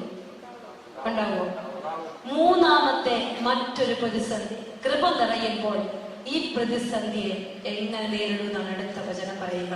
അയച്ചേ. ഞങ്ങൾ രക്ഷപ്പെട്ടു കഴിഞ്ഞപ്പോൾ മാൾട്ട എന്ന ദ്വീപാണ് അതെന്ന് മനസ്സിലാക്കി അപരിചിതരെങ്കിലും സ്ഥലവാസികൾ ഞങ്ങളോട് അസാധാരണമായ കാരുണ്യം കാണിച്ചു. കാരണം ഇവരിലെല്ലാം എന്തുണ്ടായിപ്പോ? പൗലോസ്ലിഹായി മാത്രമാണ് കൃപ അല്ല, കൂടെ നിന്ന് ഈശോ പറഞ്ഞിട്ടുണ്ട്, അവരെ കൂടെ നിനക്ക് ഞാൻ തന്നേക്കുവാ. കൃപ എപ്പോഴും പകരും കേട്ടോ. കൃപ എപ്പോഴും പകർന്നുകൊണ്ടേയിരിക്കും. ഒരു മഠത്തിലൊരു സിസ്റ്റർ കൃപയുള്ള ആളാണെങ്കിൽ ആ മഠത്തിലെ മറ്റുള്ളവരെല്ലാം കൃപയായിരിക്കും. അപ്പൻ കൃപയുള്ളവരാണെങ്കിൽ മക്കളും കൃപയുള്ളവരാകും. ഇന്നലെ ഞാനൊരു സ്ഥലത്ത് ധ്യാനം ചെയ്യാനായിട്ട് ചെയ്തു.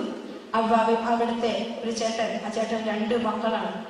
2 മക്കളും, ഈ ചേട്ടനും ഈ ചേച്ചിയും വലിയ സമ്പത്തുള്ള മനുഷ്യരാണ്, വലിയ ഉദ്യോഗസ്ഥരാണ്. മകൻ M.Tech കഴിഞ്ഞിട്ട് ഇപ്പൊ സൗണ്ട് എഞ്ചിനീയറിംഗ് പഠിക്കുന്നു. അപ്പോൾ സാധാരണ യുവജനങ്ങളൊക്കെ ആകുമ്പോൾ നമുക്കറിയാം ഈ കാലഘട്ടമല്ലേ. അപ്പോൾ ചേട്ടനെ പരിചയപ്പെടുത്തുകയാണ്. സിസ്റ്ററെ, ഇതെന്റെ മോൻ. അവൻ ഓടി വന്നെ ഇങ്ങനെ കാണിച്ചു. ഇപ്പൊ ഞാൻ സാധാരണ യൂത്തൊക്കെ അങ്ങനെ ഇത് കാണിക്കാല്ല. സിസ്റ്ററെ എന്റെ പേരൊക്കെ പറഞ്ഞു വെക്കും. പിന്നെ ഒരു പെൺകുട്ടി, നല്ല ഭംഗിയാണ് ഇവരെ കാണാൻ, വളരെ ഭംഗിയാണ്. അത്രയും നല്ലൊരു പെൺകുട്ടി, സുന്ദരി. ഞാൻ അത് വളരെ റെയറായിട്ട് കണ്ടിട്ടില്ല, അത്ര നല്ല രസമാണ്. അപ്പൊ ഇവര് ചേട്ടനോട്, സിസ്റ്ററെ ഇവരാ കേട്ടോ സിസ്റ്റർ ഇന്ന് സിസ്റ്ററിന്റെ ശുശ്രൂഷയ്ക്ക് പാട്ട് പാടാൻ വരുന്നത്. അപ്പൊ ഞാൻ അടിപൊളി MSc സൈക്കോളജി പഠിക്കുകയാണ് ബോംബെയില്. അപ്പൊ ഞാൻ ഈ കുറച്ചൊക്കെ എന്നാ പാടാനാണാവോ എന്ന് ഞാൻ മനസ്സിൽ ചിന്തിച്ചു. അപ്പൊ ഞാൻ ശുശ്രൂഷയ്ക്ക് കയറുമ്പോ ഈ ചെറുപ്പക്കാരൻ ഇവനാണ് ഓർഗൻ എടുത്ത് വെച്ചിരിക്കുന്നത്. അപ്പൊ ഞാൻ എന്തോലെ തന്നാലും നാദായോ അല്ലേ വല്ല വലിയ പാട്ടുകളൊക്കെ ആയിരിക്കും പാടാൻ പോണേ. കർത്താവേ, ഞാൻ വചനം പറയാൻ നിൽക്കുന്നതിനൊരു സ്തുതിപ്പുണ്ടായിരുന്നു. ആ സ്തുതിപ്പ് മുഴുവൻ എഴുതിയത് ഈ ചെറുപ്പക്കാരനും ഈ പെൺമണി കൊച്ചും കൂടിയാ. അവിടെ സ്വർഗം ഇറങ്ങി വന്നൊരു അഭിഷേകമായിരുന്നു. ആ ചേച്ചി അവരുടെ ഒപ്പം, ചേട്ടൻ അവരുടെ ഒപ്പം. ചേട്ടൻ ഇവിടെ, മകളിവിടെ, മകനിവിടെ, അമ്മയുടെ. ഇവര് 3-4 പേരും കൂടി ആ സ്റ്റേജിൽ നിന്ന്, 1000 പേര് വരുന്ന ആ സ്റ്റേജിൽ നിന്ന് വചനം ഇങ്ങനെ പറഞ്ഞ് പ്രൈസാവർഷിപ്പ് ചെയ്യുമ്പോൾ അഭിഷേകം കൊണ്ട് അവിടെ വന്ന സർവമാന മനുഷ്യരും കൃപ നിറയുന്നത് ഞാൻ കണ്ടു. പ്രിയപ്പെട്ടവര്, ഒരപ്പൻ, ആ മനുഷ്യന് വലിയൊരു ക്യാൻസർ ആയിരുന്നു. ആ ക്യാൻസർ ഈശോ സുഖപ്പെടുത്തിയ അന്ന് തുടങ്ങിയതാണ് ഈ കുടുംബം യേശുവിന്റെ ഒപ്പം യാത്ര ചെയ്യാൻ. ഇന്ന് 26 വർഷങ്ങൾ പിന്നിട്ടു. അപ്പൊ ഓർത്ത് നോക്കണം, ആ കൊച്ചു കുഞ്ഞ് ചെറുക്കൻ ഇപ്പൊ 29 വയസ്സേ ഉള്ളെന്ന് ഓർത്താണ്. അപ്പൊ എപ്പൊ തുടങ്ങിയതായിരിക്കും ആ കൊച്ചിന് എത്രാം വയസ്സിൽ കൃപ കൊടുത്തുകൊണ്ട് തുടങ്ങിയതാണ്. നമുക്ക് സാധിക്കുകയല്ലേ? ഇത് സാധിക്കുകയല്ലേ? കർത്താവ് ഈ ഒരു കൃപ ഒരപ്പനെ ഒരമ്മയും നൽകണം. എനിക്ക് വലിയ അത്ഭുതമായി ആ കുടുംബത്തെ കണ്ടപ്പോ. അവരുടെ പ്രാർത്ഥന ഒരുമിച്ച്. അവിടെ വഴക്കുണ്ടാവോ? അവിടെ വഴക്കിന്റെ ആവശ്യമുണ്ടോ? ആ ചേട്ടൻ പറയാ, എന്റെ മോൾക്ക് വലിയ ആഗ്രഹമായിരുന്നു സിസ്റ്ററെ, ന്യൂസിലൻഡിൽ പോയി PG എടുക്കണം. അവൾ ഒറ്റ പ്രാവശ്യം യോഗ്യ ചെയ്യുള്ളൂ, അവൾക്ക് അത് കിട്ടി, ആഗ്രഹമായിരുന്നു. അപ്പോ ഞാൻ എൻ്റെ ഈശോയുടെ അടുത്ത് ഞാൻ പ്രാർത്ഥിച്ചപ്പോ കർത്താവ് പറഞ്ഞു, ഇവിടെ വചനത്തിന് വേണ്ടി മാറ്റി നിർത്തിയിരിക്കുകയാണ്. അതുകൊണ്ട് അങ്ങോട്ടേക്ക് വിട്ട ഇടയ്ക്കിടയ്ക്ക് വചനം പറയാൻ പോകാൻ പറ്റില്ലല്ലോ. അതുകൊണ്ട് എൻ്റെ ഈ സന്ദേശം അവളോടൊന്ന് പറഞ്ഞേക്കാൻ ഈശോനോട് പറഞ്ഞു. ഞാൻ മോളോട് പറഞ്ഞു, മോളതേപടി അനുസരിച്ചു. അതേപടി ആ കൊച്ചനുസരിച്ചു.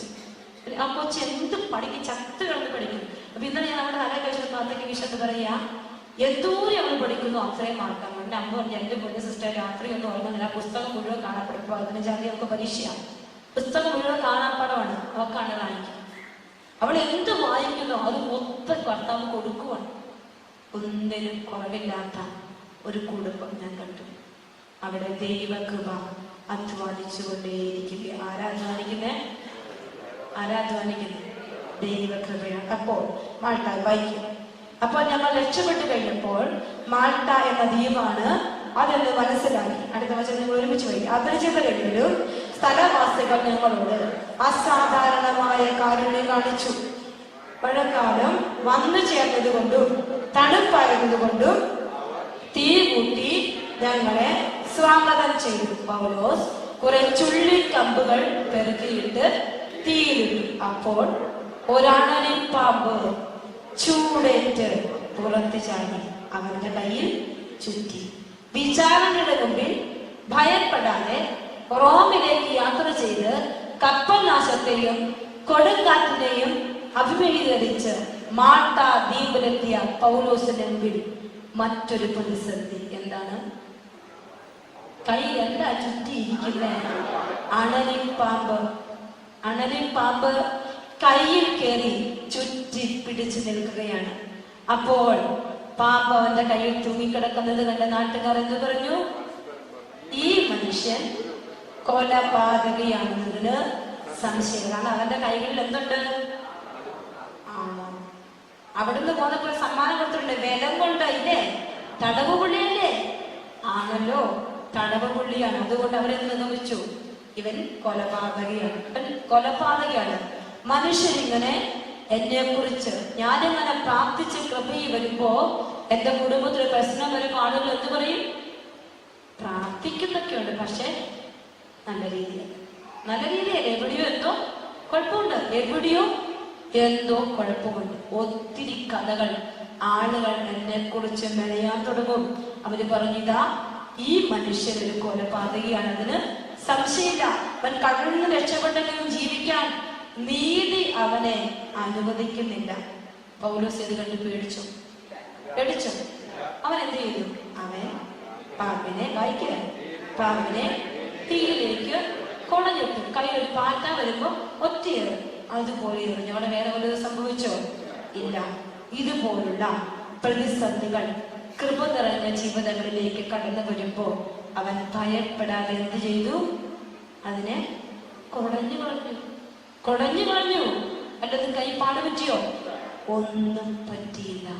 ഭയപ്പെടുന്ന ചില മേഖലകൾ വീണ്ടും എന്നെയും നിങ്ങളെയും തേടിയെത്തും. അപ്പോ അവൻ അതിനെ കുടഞ്ഞു കളഞ്ഞു. അവരെന്ത് പറഞ്ഞു? നീര് വന്ന് വീർക്കുമെന്നും പെട്ടെന്ന് വീട് മരിക്കുകയും ചെയ്യുമെന്ന് അവർ വിചാരിച്ചു. ഏറെ നേരം കഴിഞ്ഞിട്ടും അവന് അത്യാഹിതമൊന്നും സംഭവിക്കുന്നില്ലെന്ന് കണ്ടപ്പോൾ അവർ അഭിപ്രായം മാറ്റുകയും ഇതാണ് മനുഷ്യൻ. ഇതാണ് മനുഷ്യൻ. നമ്മൾക്ക് കുറവ് വരുമ്പോ അവരെന്ത് പറയും? അവര് പാപം ചെയ്തു, മോശക്കാരൻ. നമ്മളൊരു അത്ഭുതം ചെയ്തു, അവരെന്ത് പറയും? അവരേറ്റവും നല്ല മനുഷ്യൻ, അല്ലെ? ഇങ്ങനെയല്ലേ ഇപ്പം വചന പ്രഘോഷകരെ കുറിച്ച് ഒക്കെ പറയും. ഒരു കുഞ്ഞു കുറവ് അവര് കാണുമ്പോൾ നമ്മൾ എന്ത് പറയും? അത്രയും നാളെ പറഞ്ഞ വചനം നമ്മൾ ഓർക്കോ? ഇല്ല. ഇത് മനുഷ്യന്, ഇതാണ് മനുഷ്യന്റെ സ്വഭാവം. പക്ഷെ സ്വർഗം എന്താ കാണുന്നത്?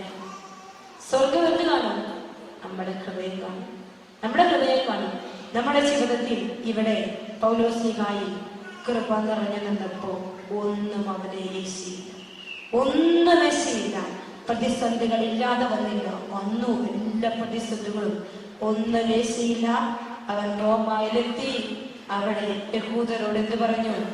വചനം എന്താ അവിടെ എഴുതി വെച്ചിട്ടുണ്ടാ? യഹൂദരോട് വചനം പ്രഘോഷിക്കുന്നു. പ്രിയപ്പെട്ട മക്കളെ, പൗലോസ്ലീഹായുടെ ഈ ഒരു ജീവിതം എനിക്കും നിങ്ങൾക്ക് ലഭിക്കണം, കൃപ കിട്ടണം. അതുപോലെ ഒരിക്കൽ കൂടി ഒന്ന് എഴുന്നേറ്റ് നിന്ന് ബൈബിളൊക്കെ താഴെ വെച്ച് നമ്മൾ കൃപയ്ക്ക് വേണ്ടിയാണ് പ്രാർത്ഥിച്ചുകൊണ്ടിരിക്കുന്നത്.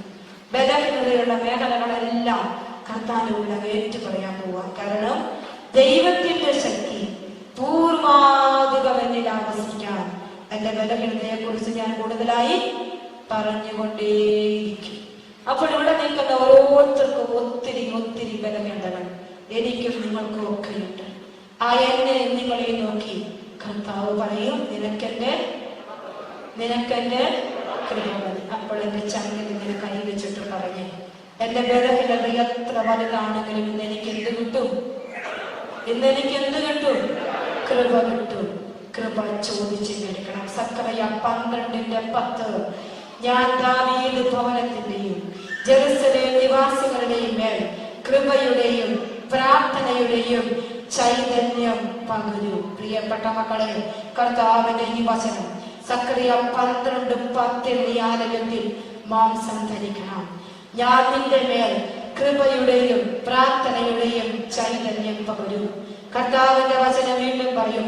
യോഹന്നാൻ 1:14 വചനം മാംസമായി നമ്മുടെ ഇടയിൽ വസിച്ചു, അവന്റെ മഹത്വം നമ്മൾ ദർശിച്ചു, കൃപയും സത്യവും നിറഞ്ഞതുമായ ഏകജാതന്റേതായ മഹത്വം, യേശു ക്രിസ്തുവിന്റെ മഹത്വം, കൃപ നിറഞ്ഞ മഹത്വം നമ്മൾ അതേപടി ആവസിക്കാൻ, കൃപയുടെ മഹത്വം വെളിപ്പെടാൻ ആഗ്രഹിച്ച് കരങ്ങൾ ഉയർത്തി സ്തുതിച്ച് പ്രാർത്ഥിച്ചേ. ഹല്ലേലൂയ, ഹല്ലേലൂയ.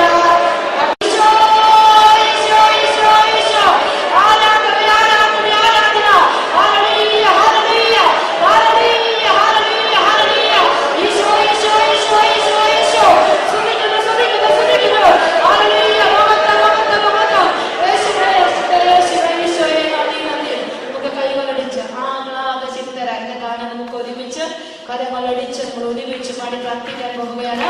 ഒരേ മനസ്സ് പാട്ട് പാടി താളത്തിലേക്ക് കൈകളടിച്ച് എല്ലാ മക്കളും കണ്ണുകളൊക്കെ അടച്ചേക്കണം. നമുക്കറിയാം ഈ പാട്ട്, നമുക്കറിയാം. മതിമറന്ന് ആഹ്ലാദിച്ച് പാടാൻ പോവാം. ഇപ്പൊ ആഹ്ലാദിച്ച് പാടുമ്പോ ബലഹീനതയിൽ നീ ആഹ്ലാദിക്കുകയോ, ബലഹീനതയിൽ ആഹ്ലാദിച്ച് നീ പാടി പ്രാർത്ഥിക്കുമ്പോ നിന്നിലേക്ക് കർത്താവിന്റെ കൃപ നിറയും. പ്രിയപ്പെട്ട മക്കളെ, നിന്റെ വ്യക്തി ജീവിതത്തിൽ എന്തൊക്കെ ബലഹീനതകളുണ്ടോ അവിടെയെല്ലാം കൃപ നിറയാൻ പൗലോസ്ലീഹായെ പോലെ ദൈവകൃപ നിന്നിൽ അധ്വാനിക്കാൻ നീ ആഗ്രഹിച്ച് കരങ്ങളടിച്ച് നമുക്ക് പാടി പ്രാർത്ഥിക്കാം.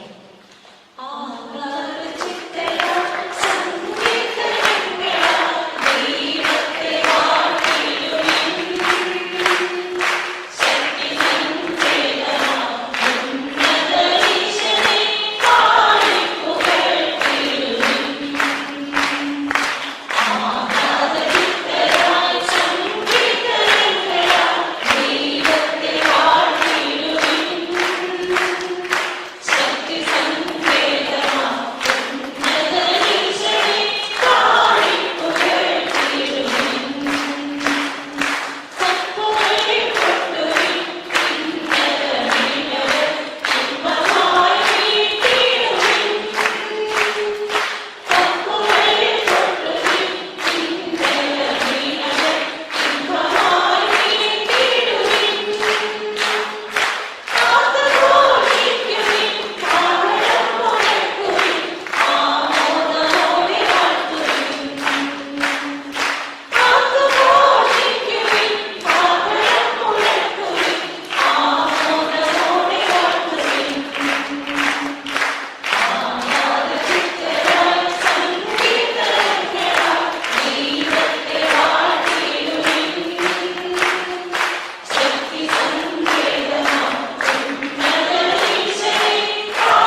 യാക്കോബ് ശ്ലീഹായുടെ ലേഖനം 4-ാം അധ്യായം 6-ാമത്തെ വചനം.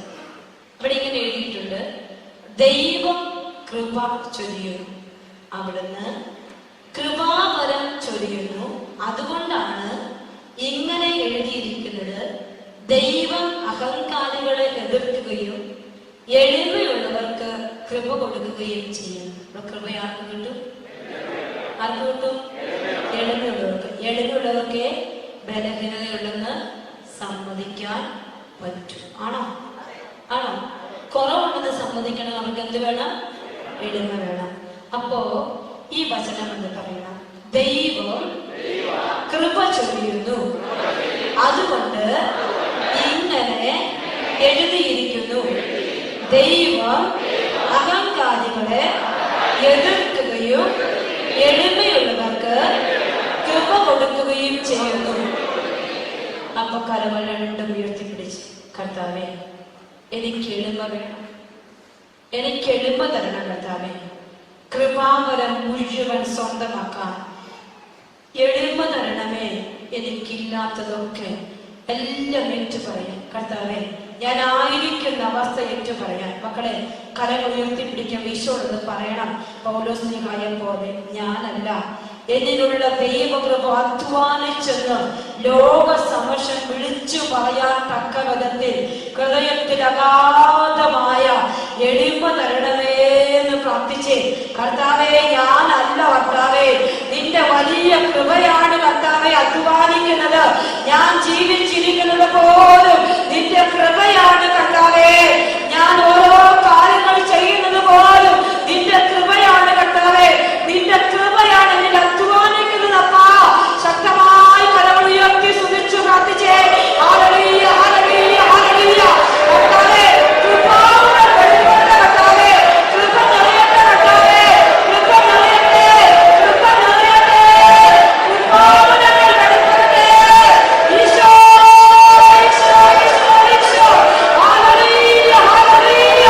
ഈശോ, ഈശോ, ഈശോ, ഈശോ. ആരാധന, ആരാധന, ആരാധന. ഹല്ലേലൂയ, ഹല്ലേലൂയ. ഈശോ, ഈശോ, ഈശോ, ഈശോ, ഈശോ. ഹല്ലേലൂയ. യേശുവേ നന്ദി, നന്ദി, നന്ദി. ഹല്ലേലൂയ, യേശുവേ നന്ദി. പരിശുദ്ധ അമ്മയോട് ചേർന്ന് പ്രാർത്ഥിക്കാം. കൃപ നിറഞ്ഞ മറിയമേ നിനക്ക് സ്തുതി.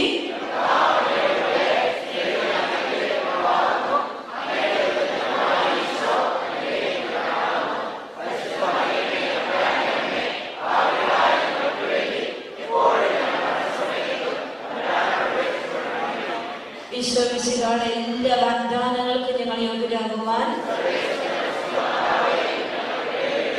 Price the Lord. ഹല്ലേലൂയ. നമുക്കിരിക്കാം. പ്രിയപ്പെട്ടവരെ, കൃപ നിറഞ്ഞു നിൽക്കുമ്പോ ഈശോ ഒരു അനുഗ്രഹം തന്നാൽ അത് നമ്മുടേതായി മാറുമോ? മാറുമോ? ഈശോ ഒരു അനുഗ്രഹം. ഇപ്പൊ ഞാനിപ്പോ എന്റെ ഒരു അനുഭവം നിങ്ങളോട് പറയാം. എന്നെ ഈശോ പഠിപ്പിച്ച ഒരു കാര്യമാണ്. കഴിഞ്ഞ ദിവസം ഞാൻ മഠത്തിലേക്ക് ഒരു കുടുംബം വരുവാണ്. അവര് പറഞ്ഞു, എന്ത് പറഞ്ഞാലും ശരി വരും, വന്നേ പറ്റൂ, നമ്മൾ വന്ന് കാണും. അപ്പോ ഞാൻ പറഞ്ഞു, ചേച്ചി സമയമില്ല. അവർ പറഞ്ഞു, സിസ്റ്ററെ കാണാൻ വേണ്ടി തന്നെയാണ് ഞങ്ങൾ ദുബായിൽ നിന്ന് വന്നിരിക്കുന്നത്, അതുകൊണ്ട് ഞങ്ങൾ വരും. ഞാൻ പറഞ്ഞു ശരി വാ. അവര് വന്നപ്പോ അപ്പനും അമ്മയും മോനും മോളുമാണ്. മോന് കൈ ഇങ്ങനെ ഒരു ഭാഗം വലത് കൈ വലത് കാലം ശോഷിച്ചു പോയി. കൈ ഒട്ടും പറ്റില്ല, കാലൊരു ശകലമൊക്കെ നടക്കും. അങ്ങനെയാണ് മോൻ. മോള് കൊണ്ട് കൊച്ചു അത്യാവശ്യം നന്നായിട്ട് പഠിച്ച് ഡിഗ്രി PG ഒക്കെ കഴിഞ്ഞ കൊച്ചാണ്. അപ്പൊ ഈ ചേച്ചി എന്നെ കണ്ടപ്പോൾ ഓടി വന്ന് എന്നെ കെട്ടിപ്പിടിച്ചു. എന്നിട്ട് കരയുവാണ്, സിസ്റ്ററെ ഒത്തിരി നന്ദിയുണ്ട്. അപ്പൊ ഞാൻ ചോദിച്ചു, ചേച്ചി എന്തിനാ? എനിക്ക് നിങ്ങളെ അറിയത്ത് പോലുമില്ല, ഞാൻ നിങ്ങളെ കണ്ടിട്ട് പോലുമില്ല, എനിക്ക് അറിയത്തില്ല. ഉടനെ ചേച്ചി പറഞ്ഞു, സിസ്റ്റർ ഓർക്കുന്നുണ്ടോ എന്നറിയില്ല, ഞങ്ങളുടെ ഈ മോൻ എന്ന് ജീവിച്ചിരിക്കുന്നുണ്ടെങ്കിൽ അത് സിസ്റ്റർ പറഞ്ഞ ഒരു കാര്യം കൊണ്ടാണ്. അപ്പൊ ഞാൻ ചെന്ന ചേച്ചി പറഞ്ഞു, ഞങ്ങളുടെ മോന് ക്യാൻസറായി എല്ലാ ഡോക്ടർമാരും കൈവിട്ടു. ഞങ്ങൾ എല്ലാ സ്ഥലങ്ങളിലും പ്രാർത്ഥിച്ചു, ഒരുപാട് സ്ഥലങ്ങളിൽ പോയി പ്രാർത്ഥിച്ചു, ഒത്തിരി കാര്യങ്ങൾ ചെയ്തു. പക്ഷേ അവന്റെ ജീവിതത്തിന് രക്ഷയൊന്നുമില്ല, അവൻ മരിക്കുമെന്ന് പറഞ്ഞു. അപ്പോൾ ബ്ലഡ് കൗണ്ട്ലെസ് ആണ്. നമുക്കറിയാം, ബ്ലഡ് ക്യാൻസർ ആണെങ്കിൽ അത് അങ്ങനെ ആയിരിക്കും. അപ്പൊ ഇങ്ങനെ ഓരോ ദിവസം ചെല്ലുന്നതിൽ ഇങ്ങനെ കൂടി വരുവാണ്. അപ്പൊ ഈ കൊച്ചിന് ഭയങ്കര കൃപയുള്ള കൊച്ചായി ചെറുക്കൻ. അപ്പൊ ഇവന് എനിക്ക് തോന്നിപ്പോ ഒരു 23 വയസ്സിൽ എന്തായാലും ഉണ്ടാകുമെന്നാണ് എൻ്റെ ഒരു ചിന്ത. നല്ല ആചാരമുള്ള ഒരു കൊച്ച. അപ്പോ ഇവന്റെ പെങ്ങള് എങ്ങനെയോ എവിടുന്നോ നമ്പർ കിട്ടി. എനിക്ക് മാസങ്ങൾക്ക് മുമ്പ് എനിക്കൊരു മെസ്സേജ് അയച്ചു, ഇങ്ങനെ ഇവന് വയ്യ, ഇവന് പറ്റില്ല എന്ന് പറഞ്ഞു. അപ്പോ ഞാൻ തിരിച്ചൊരു മറുപടി അയച്ചോളൂ, അവരോട് പറയണം 14 ദിവസം വിശുദ്ധ കുർബാനയിൽ പങ്കെടുത്ത് കുർബാന സ്വീകരിക്കണം. അപ്പൊ ഇവര് തിരിച്ചു മറുപടി ഒന്നും ഇവരോട് പറഞ്ഞില്ല. യെസ്ന്നോ നോന്നോ ഒന്നും പറഞ്ഞില്ല. അത്രയും മാത്രം പറഞ്ഞ എനിക്ക് ഓർമ്മയുള്ളൂ. ഈ ചേച്ചിയോട് പറയാണ്, സിസ്റ്റർ ഞങ്ങളോട് പറഞ്ഞില്ലേ 14 ദിവസം കുർബാന സ്വീകരിക്കാൻ. ഞങ്ങൾ ഓർത്തഡോക്സുകാരാ സിസ്റ്ററെ, ഞങ്ങളുടെ പള്ളിയിൽ എല്ലാ ദിവസവും കുർബാനയില്ല. അപ്പോ ഇങ്ങനെ ഒരു സന്ദേശം കിട്ടിയപ്പോ അവസാന കച്ചുത്തുരു വന്നതുപോലെ അവര് കുർബാനയ്ക്ക് പോവാ. എൻ്റെ മകളും അപ്പനും വന്നില്ലേലും എൻ്റെ മോൻ പോവും, അവനും ഞാനും പോവും. എവിടെ പോവും? കത്തോലിക്ക പള്ളിയിൽ പോയി കുർബാന കൂടും. ഓർത്തഡോക്സുകാർക്ക് എൻ്റെ ഒരു അറിവനുസരിച്ച് നമ്മുടെ പള്ളിയിൽ കുർബാന സ്വീകരിക്കാൻ പറ്റത്തില്ല. അപ്പോ 14 ദിവസവും അവര് കത്തോലിക്ക പള്ളിയിൽ അതിൻ്റെ ഇടയ്ക്ക് ഒരു വെള്ളിയുണ്ട്, ഒരു ഞായറുണ്ട്. ഈ 2 ദിവസം അവരുടെ പള്ളി കുർബാന കൊടുക്കും. ബാക്കി എല്ലാ ദിവസവും നമ്മുടെ പള്ളിയിൽ വന്ന് കുർബാനയൊപ്പം കൂടും. ഈ 2 ദിവസം അവിടെ പോയി കുർബാനയിൽ സ്വീകരിച്ചു. ഇപ്പോ 9ാം ദിവസം കഴിഞ്ഞപ്പോ മകൻ രാവിലെ എഴുന്നേൽക്കുമ്പോ ഒരു സ്ത്രീ ശബ്ദം ചെവിയിൽ കേൾക്കുകയാണ്. ഈ ചെറുപ്പം കൊച്ചു രാവിലെ എഴുന്നേറ്റ് ബാത്റൂമിലേക്ക് പോകാൻ തുടങ്ങുമ്പോൾ ഒരു സ്ത്രീ ശബ്ദം അവന്റെ ചെവിയിൽ കേൾക്കുകയാണ്. ശബ്ദം ഇതാണ്: നിന്റെ രോഗം മുഴുവൻ ഭേദമായിരിക്കുന്നു, ഇന്ന് ഡോക്ടറിന്റെ അടുത്ത് പോകണം. ഉടനെ അവൻ ബാത്റൂമിൽ പോലും കയറാൻ നിൽക്കാതെ എന്നോട് അവർ പറഞ്ഞതാണ് കേട്ടോ ഞാൻ പറയുക. അവൻ ഓടിച്ചെന്ന് അമ്മയോട് പറഞ്ഞു, അമ്മേ ഒരു സ്ത്രീ, ആരായിരിക്കും ആ സ്ത്രീ? ആരായിരിക്കും? ആരാണ്? കൃപയുള്ള അമ്മ ഒരു സ്ത്രീ എന്നോട് പറഞ്ഞു ഇന്ന് ആശുപത്രി പോകണമെന്ന്. ഞാൻ ഇപ്പോൾ റെഡിയാകും, നമ്മൾ ആശുപത്രിയിൽ പോവുകയാണ്. ഉടനെ അമ്മയും അപ്പനും ഒക്കെ അന്തമിട്ട് നിൽക്കുകയാണ്. വലിയ ക്യാൻസറാണ് മോന്. അവന് മനസ്സിന്റെ സമ്മതം തെറ്റിയെന്ന് പോലും അവർ ചിന്തിച്ചു. പക്ഷേ അവർ ആ കുഞ്ഞിനെ കൂട്ടി ഹോസ്പിറ്റലിൽ ചെന്ന് ബ്ലഡ് ചെക്ക് ചെയ്യുമ്പോ രോഗത്തിന്റെ ഒരു തരിമ്പ് പോലുമില്ല. രോഗാണുക്കളൊന്നുമില്ലാതെ പൂർണ്ണ സൗഖ്യം കിട്ടിയപ്പോ അവർ വന്നതാണ് ഒന്ന് കാണാൻ. ഞാൻ ആ ചേച്ചിയോട് പറഞ്ഞു, ചേച്ചി ഇത് ഞാനല്ല, കാരണം എനിക്ക് അതിനെ കുറിച്ച് ഓർമ്മ പോലുമില്ല. ഈശോ പറഞ്ഞൊരു കുഞ്ഞ് സന്ദേശം പങ്കുവെച്ചതേ ഉള്ളൂ. അപ്പോൾ എനിക്ക് ബോധ്യമാണ് ഇത് നമ്മുടെ ചെയ്തതാണോ? ആണോ? അല്ല. ഈശോയ്ക്ക് വേണ്ടി നിൽക്കുമ്പോ അവന്റെ കൃപ ഇങ്ങനെ അധ്വാനിച്ചുകൊണ്ടേയിരിക്കും. ഒന്നല്ല, ഒത്തിരി അനുഭവങ്ങൾ എന്റെ കൺമുമ്പിലുണ്ട് പ്രിയപ്പെട്ടവരെ. ഇന്ന് ആ കുടുംബം അതിനുശേഷം ആ ചേച്ചിയോട് പറയാം, ആ ഒരു അനുഭവത്തിന് ശേഷം ഈ മകനോട് എപ്പോഴും കർത്താവ് സംസാരിക്കും. അതാണ് നമുക്ക് ആ ഒരു ദൈവത്തിന്റെ വലിയൊരു അനുഭവം വരും. പിന്നെ കൃപ നയിക്കാൻ തുടങ്ങി, കുടുംബത്തെ മൊത്തം കൃപ നയിക്കാൻ തുടങ്ങി. കർത്താവ് സംസാരിക്കും. കുഞ്ഞു കാര്യം പോലും. അന്ന് ഇവരെന്നെ മടത്തിന്ന് പോകുന്ന ഏകദേശം ഒരു 10 മണി വയക്കാണ്. അപ്പൊ എനിക്ക് ഇവരുടെ ഫോണൊന്നും എൻ്റെ ഇല്ല. ഇവരവിടെ എപ്പോൾ എത്തുകയാണ് അങ്ങനെ വന്നിരിക്കുന്നത്. തൃശ്ശൂരെടുത്തുനിന്നാണ് വന്നിരിക്കുന്നത്. ഇവരവിടെ എത്തുമ്പോൾ ഒത്തിരി സമയമാകും. എന്നാൽ ഈ ചേട്ടന് വണ്ടി ഓടിക്കാൻ അധികം പ്രാക്ടീസ് ഇല്ല. അപ്പൊ എനിക്ക് നല്ല ടെൻഷനാകാത്ത ഒരു രാത്രി എങ്ങനെ എത്തും എന്നൊക്കെ ഒരു പേടിയുണ്ട്. അപ്പൊ ഞാൻ ഈശോയോട് പ്രാർത്ഥിച്ചു. അവിടെ ചെല്ലുമ്പോൾ അവരൊരു മെസ്സേജ് എനിക്ക് അയക്കണം, എത്തിയെന്ന് പറയും. അത്രയേ ഉള്ളൂ എനിക്കൊരു ചിന്ത. അപ്പോ പിറ്റേ ദിവസം രാവിലെ എനിക്ക് ചേച്ചിയുടെ മെസ്സേജ്, രാവിലെയാണ് ഞാൻ മെസ്സേജ് വായിക്കുക. രാത്രി 12:30 കഴിഞ്ഞപ്പോ എനിക്കൊരു മെസ്സേജ് ഉണ്ട് ചേച്ചിയുടെ. സിസ്റ്ററെ, ഇവിടെ വരുമ്പോ എന്റെ മോൻ പറയുക, അമ്മേ എന്റെ മനസ്സിൽ ആരോ പറഞ്ഞുകൊണ്ടിരിക്കുക, സിസ്റ്ററിൽ ഒരു മെസ്സേജ് അയച്ചേ, നമ്മൾ ഇവിടെ എത്തിയത് മാത്രം ഒരു മെസ്സേജ് അയക്കും. അങ്ങനെ എന്റെ മോൻ പറഞ്ഞു. അതുകൊണ്ടാണ് സിസ്റ്റർ ഈ മെസ്സേജ് അയക്കുന്ന, ശല്യമായിട്ട് വിചാരിക്കരുത്. അപ്പൊ ഞാൻ ചേച്ചിക്ക് മെസ്സേജ് അയച്ചു. ഇന്നലെ ഈശോ എന്നോട് പറഞ്ഞു, ഈശോയോട് ഞാനിങ്ങനെ പ്രാർത്ഥിക്കുമോ അവര് ചെല്ലുമ്പോൾ ഒരു മെസ്സേജ് അയക്കണേ. അപ്പോൾ അത് ചേച്ചിയിലൂടെയല്ല സംസാരിച്ച്, ആരിലൂടെ കർത്താവ് സംസാരിച്ചു? മകനിലൂടെ സംസാരിച്ചു. പ്രിയപ്പെട്ടവരെ, ഒരു അനുഗ്രഹം, ഒരു കൃപ നമ്മളെ തേടി വരുമ്പോൾ ആ കൃപ പിന്നെ എന്ത് ചെയ്യുന്ന ഞാൻ നിങ്ങളോട് പറഞ്ഞേ, കൃപ നിങ്ങളോട് സംസാരിക്കും. ഓർമ്മയുണ്ടോ ഞാൻ പറഞ്ഞത്? പൗലോസ്ലീഹായോട് കൃപ സംസാരിച്ചു. ഭയപ്പെടുന്ന മേഖല കടന്നു വന്നപ്പോ ധൈര്യപൂർവ്വം നിന്നു. കുർബാനയിലേക്ക് ഓടി. ഇത് പറഞ്ഞു വെക്കുമ്പോൾ എനിക്ക് നിങ്ങളോട് പറയാനുണ്ട്, ഏറ്റവും വലിയ കൃപ ഒഴുകുന്ന സ്ഥലം എവിടെയാ? വിശുദ്ധ കുർബാന. കൃപാവരത്തിന്റെ ഉറവിടം ബലിപീഠം. ആ ബലിപീഠത്തിൽ നിന്നപ്പോ ആ മകനോട് ഈശോ സംസാരിക്കാൻ തുടങ്ങി. ആ മകനോട് ഈശോ സംസാരിക്കുകയാണ്. ആ കൊച്ചിന് സ്വന്തമായിട്ട് തന്നെ പരീക്ഷ എഴുതില്ലാണ്. ഇപ്പൊ അവൻ തന്നെ പരീക്ഷ എഴുതി. അതൊക്കെ അപ്പം എനിക്ക് മെസ്സേജ് അയച്ചിരിക്കുക. ഈ കൈ അത്രയും നമുക്ക് കാണുമ്പോൾ തന്നെ ശോഷിച്ചു പോയ കൈയാ. ഇപ്പൊ അവൻ തന്നെ അക്ഷരം ശരിക്കില്ല. പക്ഷേ ഈ 23 വയസ്സായ കൊച്ച് തന്നെ കൈകൊണ്ട് പരീക്ഷ എഴുതാൻ തുടങ്ങി. ആരും തന്നെ കൈ വെച്ച് പ്രാർത്ഥിച്ചിട്ടല്ല. കൃപ ഇങ്ങനെ വളരും. ഒരു ധ്യാനം കൂടുമ്പോ ഒരു വലിയ കൃപ സ്വതരും. ആ കൃപയിൽ വളരണം, അത് കളയരുത്. ആ കൃപയിൽ വളരുമ്പോഴാണ് അഭിഷേകവും അനുഗ്രഹവും ഒക്കെ നമ്മളെ തേടി വരിക. പ്രിയപ്പെട്ടവരെ, ഇനി വിശുദ്ധ ഗ്രന്ഥത്തിൽ ഒരു കൊച്ചു കാര്യം കൂടി പറഞ്ഞ് നമ്മൾ ആരാധനയിലേക്ക് പ്രവേശിക്കും. അപ്പോ വിശുദ്ധ ഗ്രന്ഥത്തിൽ മക്കമാരുടെ രണ്ടാമത്തെ പുസ്തകം 11-ാം അധ്യായം. അവിടെ കൃപാലുവായ ദൈവത്തെ വിളിച്ചപേക്ഷിച്ച യഹൂദ ജനതയെ നാം കാണുകയാണ്. 2 മക്കമാരുടെ പുസ്തകം 11-ാം അധ്യായം. എന്താണ് ഇതിന്റെ ഹെഡിങ്? ലിസിയാസിന്റെ പരാജയം. ലിസിയാസ് എന്ന് പറയുന്ന രാജ്യം. ലിസിയാസ് രാജാവായിരിക്കുമ്പോൾ ഈ ലിസിയാസിന് യഹൂദ ജനതയെ കുറിച്ച് വലിയ അറിവ് കിട്ടുകയാണ്. കാരണം ഇവർക്ക് എതിരെ ആര് പാണയം പഠിച്ചാലും അവരെ കർത്താവ് രക്ഷിക്കും.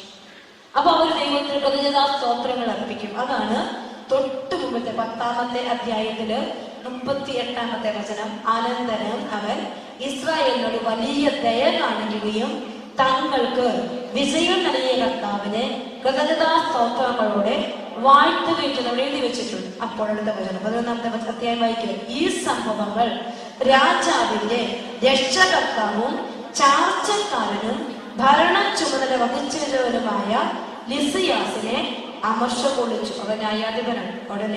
അവൻ ഉടനെ വായിച്ചു 80,000 പടയാളികളെയും കുതിരപ്പട മുഴുവനെയും ശേഖരിച്ച് യഹൂദർക്കെതിരെ നീങ്ങി. അവരെ കർത്താവ് ഇങ്ങനെ കൃപയോടെ നയിച്ചുകൊണ്ടിരിക്കുമ്പോ ഇത് കേട്ട് അമർഷം കൊണ്ട ലിസിയാസ് 80,000 പടയാളികളെയും കുതിരപ്പട മുഴുവനും, ഇനി ഇന്ന ആദേശത്തൊരു കുതിരപ്പട മുഴുവനും ശേഖരിച്ച് ആർക്കെതിരെ നീങ്ങി?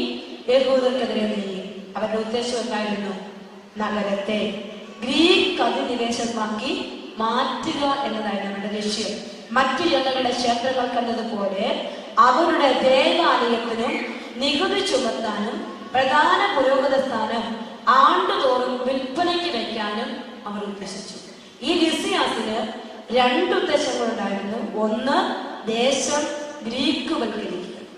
രണ്ടാമത്തെ കാര്യം, യഹൂദ ജനതയുടെ ദേവാലയം പിടിച്ചടക്കണം, നികുതി ചുമത്തണം. ഇതാണ് അവരുടെ ലക്ഷ്യം. അപ്പോൾ കർത്താവിന്റെ കൃപ നിറഞ്ഞു നിൽക്കുന്ന ദേവാലയമാണ് യഹൂദ ജനതയുടെ ശക്തി. അത് പിടിച്ചടക്കിയാൽ കൃപ നഷ്ടപ്പെടുവർക്ക്. അപ്പോൾ ഇവര് ഇതിനു വേണ്ടി, കാരണം ഇവരെ നയിക്കുന്ന കർത്താവാണെന്ന് ലിസിയാസ് തിരിച്ചറിയും. ഇതവർ പിടിച്ചടക്കി അശുദ്ധമാക്കുമ്പോൾ ദേവാലയം അശുദ്ധമായ ദേവസാന്നിധ്യം എവിടെ ഉണ്ടോ? ഇല്ല, അശുദ്ധി നിറയുമ്പോൾ. അപ്പൊ അതാണ് ഇവരുടെ പ്ലാൻ. അതായത് കൃപ നിറഞ്ഞു നിൽക്കുന്ന ആലയം അശുദ്ധമാക്കുക, ജനത്തെ ഗ്രീക്കുവൽക്കരിക്കുക, വിശ്വാസം തള്ളിക്കളയുക, അതാണ് ലക്ഷ്യം. അപ്പോൾ വചനം പറയാൻ ലിസിയാസ്, വചനം വായിച്ച 4-ാമത്തെ വചനം, ലിസിയാസ് ദൈവശക്തിയെ തൃണവൽക്കരിച്ചു എന്ന് മാത്രമല്ല 10,000-കണക്കിനുള്ള കാലാൽ പടയാളികളുടെയും 1000-കണക്കിനുള്ള കുതിരൽ പടയാളികളുടെയും 80 ആനകളുടെയും ബലത്തിൽ പൂർണ്ണമായി വിശ്വസിച്ച് അഹങ്കരിച്ചു. അഹങ്കാരമുള്ളവർക്ക് എന്തില്ല? അഹങ്കാരമുള്ളവർക്ക് എന്തില്ല? കൃപയില്ല. ഓർമ്മയുണ്ടോ? ദൈവം കൃപ നേടി. ചുമ്മാ വായിച്ച വചനം യാക്കോബ് 4:6 വചനം. ദൈവം കൃപാവരം ചൊരിയുന്നു. അതുകൊണ്ട് ഇങ്ങനെ എഴുതിയിരിക്കുന്നു, ദൈവം അഹങ്കാരികളെ എതിർക്കുകയും എളിമയുള്ളവർക്ക് എന്ത് നൽകും? കൃപ നൽകുകയും ചെയ്യുന്നു. വായിച്ചത് കേട്ടായിരുന്നോ? കേട്ടു. അപ്പോൾ ഇവിടെ ലിസിയാസിന് കൃപയുണ്ടോ? ഇല്ലേ? ഉണ്ടോ? വചനത്തെ എഴുതി വെച്ചിരിക്കുന്നത്, അവൻ അഹങ്കരിച്ചിരിക്കുന്നത്. അവൻ ആരിൽ വിശ്വസിച്ചു? കുതിരപ്പടയാളിയിലും പിന്നെ പോയി. കാലാൾപ്പടയാളുകളിലും പൂർണ്ണമായിട്ട് അങ്ങ് വിശ്വസിച്ചു. ബൈബിളില്ലാത്ത ഇടവകയാണ് മാറുകയെന്ന് എനിക്ക് അറിയാത്തത് കൊണ്ട്, അധികം ചേട്ടന്മാർക്ക് ബൈബിൾ ഇല്ലാത്തത് കൊണ്ടും ഞാൻ പിന്നെ കൂടുതൽ ഇനി പറയുന്നില്ല. പണ്ടൊരിക്കൽ പറഞ്ഞാൽ ഞാൻ ഇവിടെ വരുമ്പോൾ ബൈബിൾ കൊണ്ടുവരണമെന്ന് ഞാൻ പറയില്ല, ഇനി പറയില്ല. ഒരിക്കൽ ഞാൻ പറഞ്ഞിരുന്നു, അതുകൊണ്ട് ഇനി പറയില്ല. ഇനി എപ്പോഴെങ്കിലും നാണം എന്ന് പറയുന്ന ഒരു സംഭവം ആർക്കെങ്കിലും വന്നാൽ തന്നെ എടുത്തോണ്ട് വന്നാൽ മതി. അതുവരെ ഇനി ബൈബിളിനെ കുറിച്ച് പറയില്ല. അപ്പോ അവർ ഇപ്പൊ ചിലർക്കൊക്കെ ഇത് ഉണ്ടായിരുന്നെങ്കിൽ ഇത് വായിക്കാനുള്ള ചിലർക്കൊക്കെ ഒരു ആകാംക്ഷയുണ്ട്. അതുകൊണ്ട് കൊണ്ടുവന്നിട്ട് ഉറക്കെ വായിച്ചു. അവർ യൂദയായിൽ കടന്ന്, ഉറക്കെ വായിക്കാം, ജെറുസലേമിൽ, നിങ്ങളുടെ ഒച്ച കേട്ട് അവരെ നാണം കേട്ടോട്ടെ, ജെറുസലേമിൽ നിന്ന് ഏകദേശം 20 മൈൽ അകലെ സ്ഥിതി ചെയ്യുന്നതും കോട്ടയാൽ ബലിഷ്ഠവുമായ ബേത്സൂറിലെത്തി അതിനെ ശക്തമായി ആക്രമിച്ചു. ലിസിയാസ് കോട്ടകൾ ആക്രമിക്കുന്നതായി മക്കബേയൂസിനും അനുയായികൾക്കും അറിവ് കിട്ടി. എന്താണ് അവർ ആക്രമിച്ചുകൊണ്ടിരിക്കുന്നത്? കോട്ടയാണ്. കോട്ട, സംരക്ഷണ കവചം ആക്രമിച്ചുകൊണ്ടിരിക്കുകയാണ്. സംരക്ഷണ കവചം ശരിക്കും ആരാണ്? പണ്ടൊരിക്കൽ ഞാൻ പറഞ്ഞിരുന്നു, ആരാണ് എന്റെ ജീവിതത്തിന്റെ കോട്ട? ആരാണ് എന്റെ ജീവിതത്തിന്റെ കോട്ടയെന്നാ പറഞ്ഞേ? കർത്താവ്. 125 സങ്കീർത്തനം പറഞ്ഞത് വല്ല ഓർക്കുന്നുണ്ടോ? കർത്താവ് ജനത്തിന്റെ കോട്ട. ഇവിടെ മക്കബേയൂസിനും കൂട്ടർക്കും ആര് കോട്ടയായിട്ടുണ്ട്? കർത്താവ് കോട്ടയായിട്ടുണ്ട്. ഭൗതിക കോട്ട ലിസിയാസൊക്കെ വന്ന് ആക്രമിച്ചുകൊണ്ടിരിക്കുമ്പോ അവർക്ക് അറിവ് കിട്ടി. ഇനിയാണ് ശ്രദ്ധിക്കുന്നത്, വായിക്കുന്നത്. ഉടനെ അവരും ജനവും ഒരുമിച്ച് ഇസ്രായേലിനെ രക്ഷിക്കാൻ ഒരു ഉത്തമ ദൂതനെ അയച്ചു തരണേ എന്ന് കണ്ണീരോടും വിലാപത്തോടും കൂടെ ആരോട് ചോദിച്ചു? കാലാൾപ്പടയാളെ കൂട്ടണമെന്നാണ് പറഞ്ഞേ? ആണോ? അല്ല, കുതിരപ്പടയെ കൂട്ടണമെന്നാണ് പറഞ്ഞേ? പിന്നെ നമുക്ക് ആരെ വേണം? ഒരു ദൂതനെ അയക്കണം. കാരണം നമുക്ക് ശക്തിയുണ്ടോ? അവർക്ക് മനസ്സിലായി അവർക്ക് തന്നെ ഇതിനെ പടവെട്ടാൻ പറ്റില്ല. അപ്പൊ കർത്താവ് എന്ത് ചെയ്യണം? ഒരു ഉത്തമ ദൂതനെ അയക്കണം. അതിനെന്ത് ചെയ്തവര്? കണ്ണീരോടും വിലാപത്തോടും. ശക്തിയില്ലെന്ന് തോന്നുമ്പോഴേ നമുക്ക് എന്ത് വരുള്ളൂ? എന്ത് വരുള്ളൂ? കണ്ണുനീര് വരുള്ളൂ, വിലാപങ്ങൾ ഉണ്ടാകുള്ളൂ. ശക്തിയില്ലെന്ന് തോന്നുമ്പോ കണ്ണുനീരോടെ പ്രാർത്ഥിക്കും. ചില ജീവിതങ്ങൾ മരണക്കിടക്കയിൽ പ്രിയപ്പെട്ടവർ കിടക്കുമ്പോ തനിയെ കണ്ണീര് വരില്ലേ? കണ്ണുനീരോടെ പ്രാർത്ഥിക്കും. ഇനി ആർക്കേ ശക്തിയുള്ളൂ? കർത്താവ്. അവരുടെ കണ്ണുനീര് ആര് കാണും? കർത്താവ് കാണും. വചനം വായിച്ചു. ആദ്യം ആയുധമെടുത്തത് മക്കബേയൂസ്. അവരുടെ കയ്യിൽ വേണ്ടി ആയുധങ്ങളൊന്നുമില്ല. ഒരായുധം മക്കബേയൂസ് എടുത്തു. സഹോദരന്മാരെ സഹായിക്കാൻ വേണ്ടി തന്നോടൊത്ത് ജീവൻ പണയം വെച്ച് പോരാടാൻ അവൻ മറ്റുള്ളവരെ പ്രോത്സാഹിപ്പിച്ചു. അപ്പൊ ഇവരുടെ മറ്റൊരു പ്രത്യേകത, ഇവർ ഐക്യത്തില് എല്ലാവരും പറഞ്ഞു മറ്റൊരാൾക്ക് വേണ്ടി നീ ജീവൻ കളയണം. കൃപ നിറഞ്ഞു നിൽക്കുമ്പോ കർത്താവ് എന്താ പറഞ്ഞേ? സ്നേഹത്തിന് വേണ്ടി, സ്നേഹത്തിന് വേണ്ടി ജീവൻ ബലിയർപ്പിക്കുന്നതിനേക്കാൾ വലിയൊരു സ്നേഹമില്ല. കൃപയായ ഈശോ പറഞ്ഞു വെച്ചു. മക്കബേയൂസ് അവരോട് എന്ത് പറഞ്ഞു? നിന്റെ സഹോദരന് വേണ്ടി ജീവൻ പണയം വെക്കാൻ നീ തയ്യാറാവണം. അങ്ങനെ പറഞ്ഞു. ഉടനെ സഹോദരന്മാരെ സഹായിക്കാൻ തന്നോടത്ത് ജീവൻ പണയം വെച്ച് പോരാടാൻ അവർ മറ്റുള്ളവരെ പ്രോത്സാഹിപ്പിച്ചു. പിന്നെ അവർ ഒറ്റക്കെട്ട്, എങ്ങനെയാണ്? ഒറ്റക്കെട്ടായി കുതിച്ചു പാഞ്ഞു. ജെറുസലേമിൽ നിന്ന് അകലുന്നതിന് മുൻപേ ധവള വസ്ത്രധാരിയായ ഒരാശാലുടൻ സ്വർണ്ണായുധങ്ങൾ ചുരുട്ടിക്കൊണ്ട് തങ്ങളുടെ മുൻപേ നീങ്ങുന്നത് അവർ കണ്ടു. അവരാരെ അയച്ചു തരണമെന്നായിട്ട് പറഞ്ഞേ?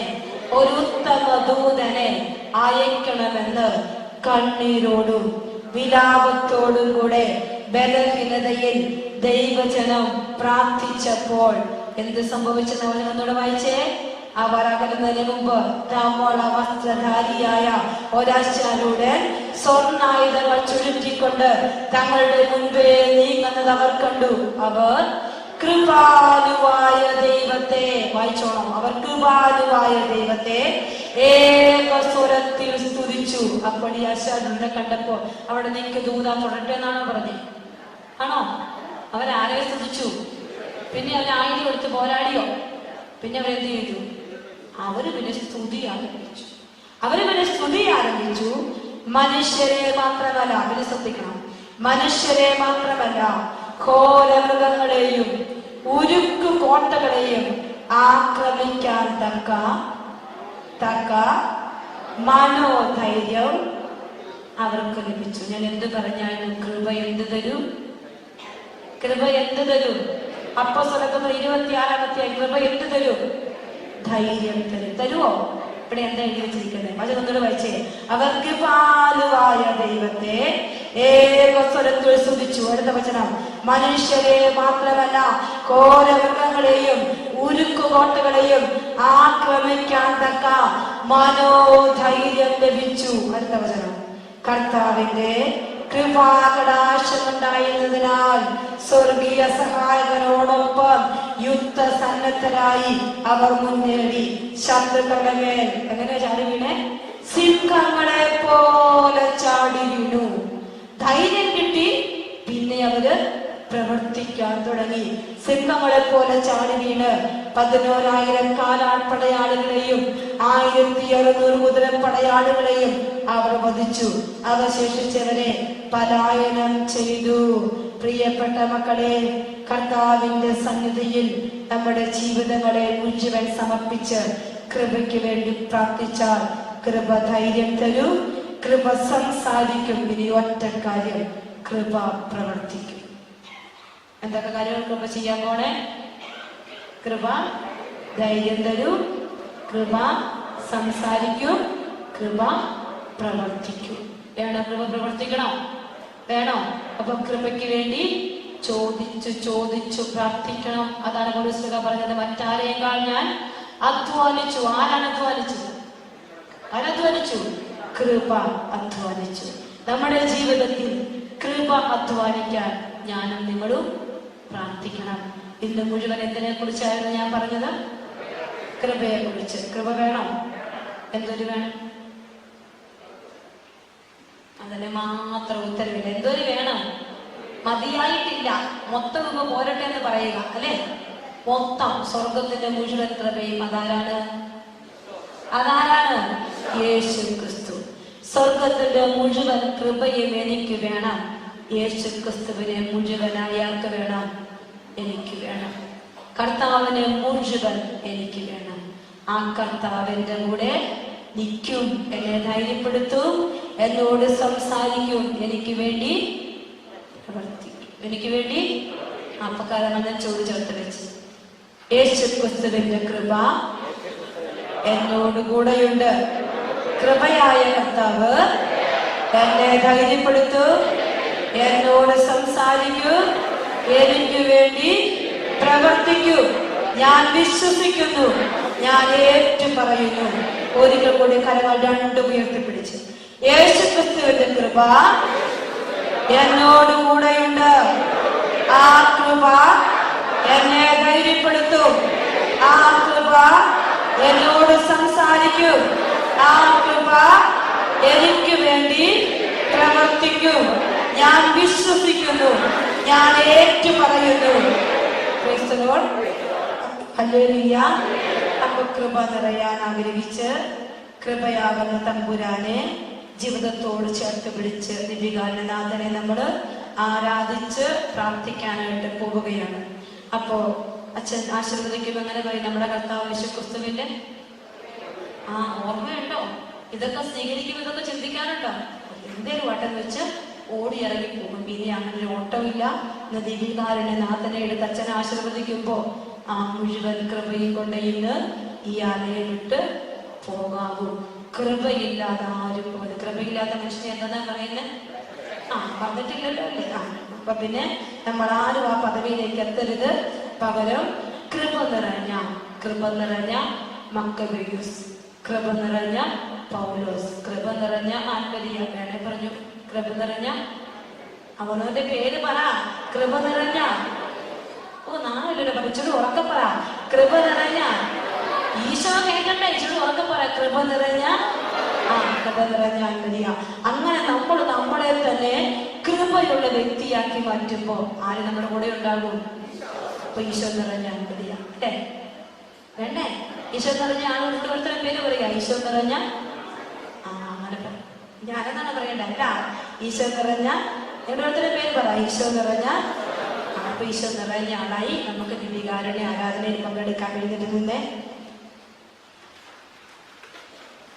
ഒത്തിരി ഈശോയുടെ പറ, ഈശോയെ ഇന്ന് കൃപ നിറഞ്ഞ് എൻ്റെ കുടുംബത്തിലും എൻ്റെ ദേശത്തുള്ള എല്ലാവരെയും നിനക്ക് വേണ്ടി നേടാൻ എനിക്കൊരു കൃപ തരണേ എന്നൊന്ന് പ്രാർത്ഥിച്ചേ മക്കളെ. ഈ ദിവ്യകാരണനാഥനെ ആരാധിക്കുമ്പോൾ അതാണ് നമ്മൾ ചോദിക്കാൻ പോവുക.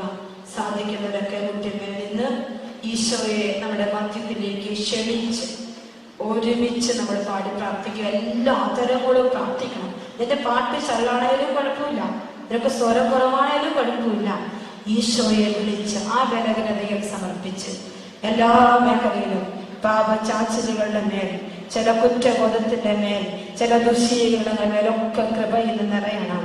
കർത്താവെ, കൃപയില്ലാത്ത എല്ലാ മേഖലകളിലും കൃപ നിറയ്ക്കാൻ ഈശോയെ നീ ഞങ്ങളുടെ മധ്യത്തിലേക്ക് വരണേ. ഈശോയെ കൃപ കൊണ്ട് നിറയ്ക്കണം. എല്ലാ മക്കളും ആഗ്രഹിച്ച് വേണം ഈശോയെ നമ്മുടെ മക്കളിലേക്ക് ക്ഷണിക്കാൻ.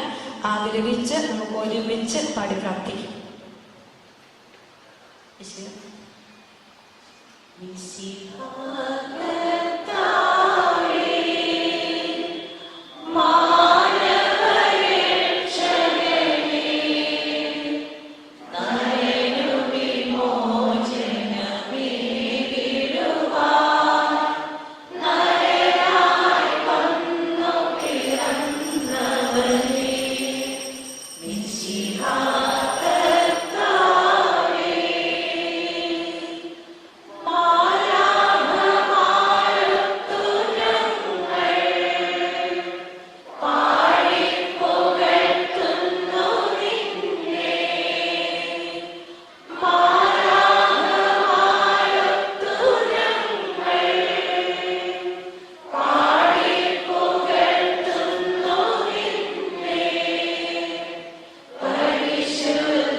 പരിശുദ്ധ പരമ ദിവ്യകാരുണ്യത്തിന്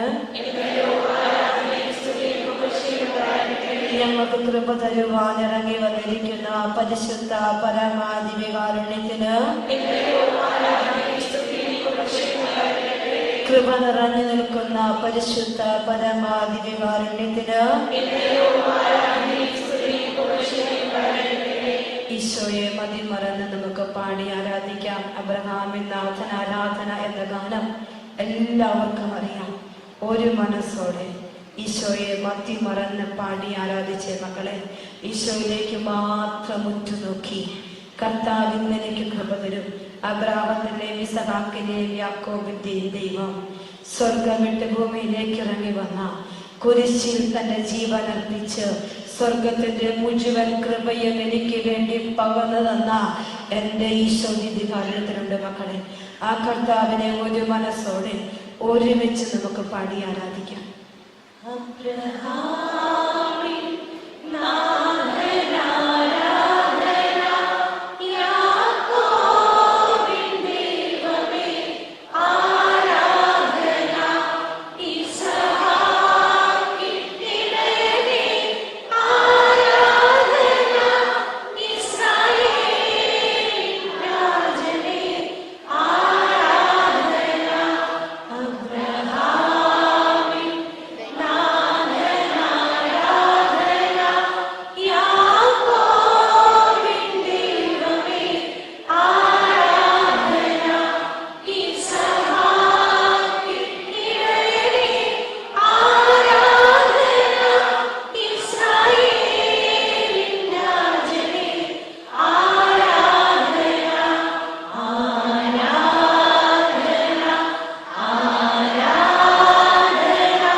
നോക്കാം.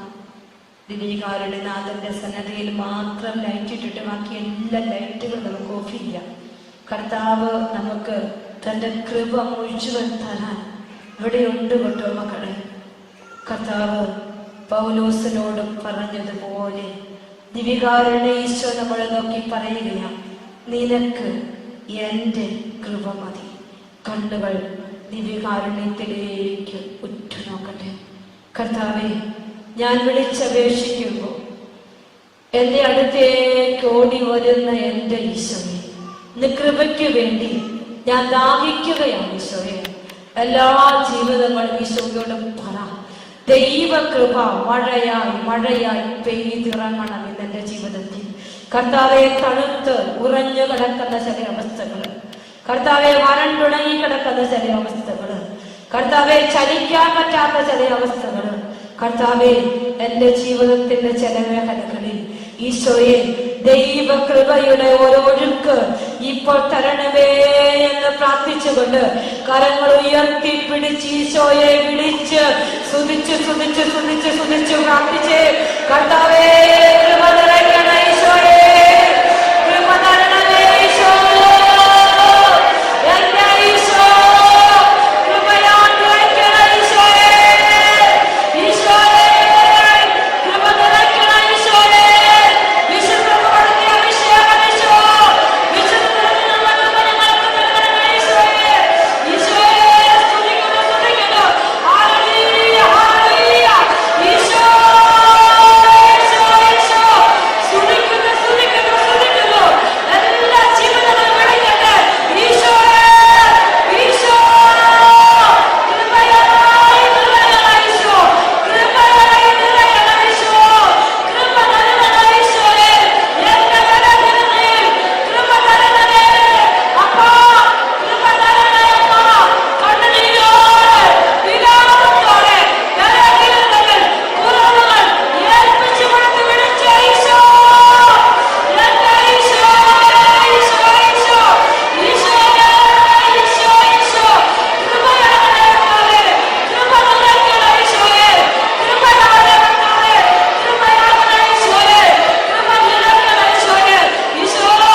മക്കമാരുടെ പുസ്തകത്തിൽ ലിസിയാസിന്റെ ആക്രമണത്തിൽ മക്കബേയുസും കൂട്ടരും കർത്താവിന്റെ ആലയത്തിൽ ചെന്ന് നിന്ന് കരങ്ങൾ വിരിച്ച് പിടിച്ച് കണ്ണുനീരോടെ വിലാപത്തോടെ കർത്താവിനോട് പ്രാർത്ഥിച്ചപ്പോ അവരശാരുടനായ ധവളവസ്ത്രധാരിയായ ദൂതനെ അവർക്ക് മുമ്പിൽ അയച്ചത് അവർ കണ്ണിക്കണ്ടു. നീ ഇപ്പൊ ഇവിടെ നിൽക്കുമ്പോ നിന്റെ മുമ്പിൽ കൃപ വേണ്ട സമയമുണ്ടാകും. കൃപയില്ലാതെ ഇനി ഒരടി മുന്നോട്ട് വയ്ക്കാൻ പറ്റാത്ത വിധത്തിൽ ഒരു പക്ഷെ തകർന്നു നിൽക്കുമായിരിക്കും. നീ പല മേഖലകളിൽ നീ തകർന്ന് തരിപ്പണമായി നിൽക്കുന്ന സമയമുണ്ടാകും. അങ്ങനെയെങ്കിൽ ഈശോയുടെ കരങ്ങളിൽ നമ്മുടെ ജീവിതങ്ങളെ നമുക്ക് സമർപ്പിക്കാൻ പോവുകയാണ്. കർത്താവെ, കൃപയുള്ള ഒരു വ്യക്തിയാക്കി എന്നെ മാറ്റണം ഈശോയെ, കൃപ നിറഞ്ഞ ഒരു വ്യക്തിയാക്കി എന്നെ മാറ്റണം. പ്രിയപ്പെട്ട മക്കളെ, നിന്റെ ഈ വേദനയിൽ മക്കബേയുസ് കൂട്ടരും ഒരുമിച്ച് പ്രാർത്ഥിച്ചപ്പോ നിന്റെ ജീവിതത്തിൽ ദൈവകൃപ അവരുടെ ജീവിതത്തിൽ ഇറങ്ങി വന്നതുപോലെ ദൈവം ചെയ്യുന്നത് മുന്നിൽ കണ്ടുകൊണ്ട് കർത്താവിനെ സ്തുതിക്കാൻ പോവുകയാണ്. ധവളവസ്ത്രധാരിയാശാരുടെ മുന്നിൽ കണ്ടപ്പോ അവർ പണി നിർത്തിവെച്ച്, അവർ യുദ്ധം നിർത്തിവെച്ച് കരങ്ങൾ ഉയർത്തി കർത്താവിനെ സ്തുതിക്കുമ്പോൾ ഒരു ധൈര്യം ലഭിക്കുന്നതായി വചനത്തിൽ നമ്മൾ വായിച്ചു. പ്രിയപ്പെട്ട മക്കളെ, കരങ്ങൾ രണ്ടുപേരും കൂടി സ്വർഗത്തിലേക്ക് ഉയർത്തിക്കോ. ഇന്ന് എവിടെയാണോ ദൈവകൃപ വെളിപ്പെടേണ്ടതെങ്കിൽ അവിടെ കർത്താവിന്റെ പക്കലേക്ക് ഉയർത്തി പിടിച്ച് മതി മറന്നു സ്തുതിക്കാൻ പോവുകയാ. കർത്താവ് കൃപ തരുന്നു, ദൈവം കൃപ തരുന്നു. യാക്കോബ് 4:7 ദൈവം കൃപ തരുന്നു, എന്നാൽ മുഴുവൻ കൃപയും അവനിലാണ് നിറഞ്ഞു നിൽക്കുന്നത്. ദിവ്യകാരുണ്യ ഈശോ വെറുതെ ഉയർന്നിരിക്കുന്നു. അവൻ കൃപ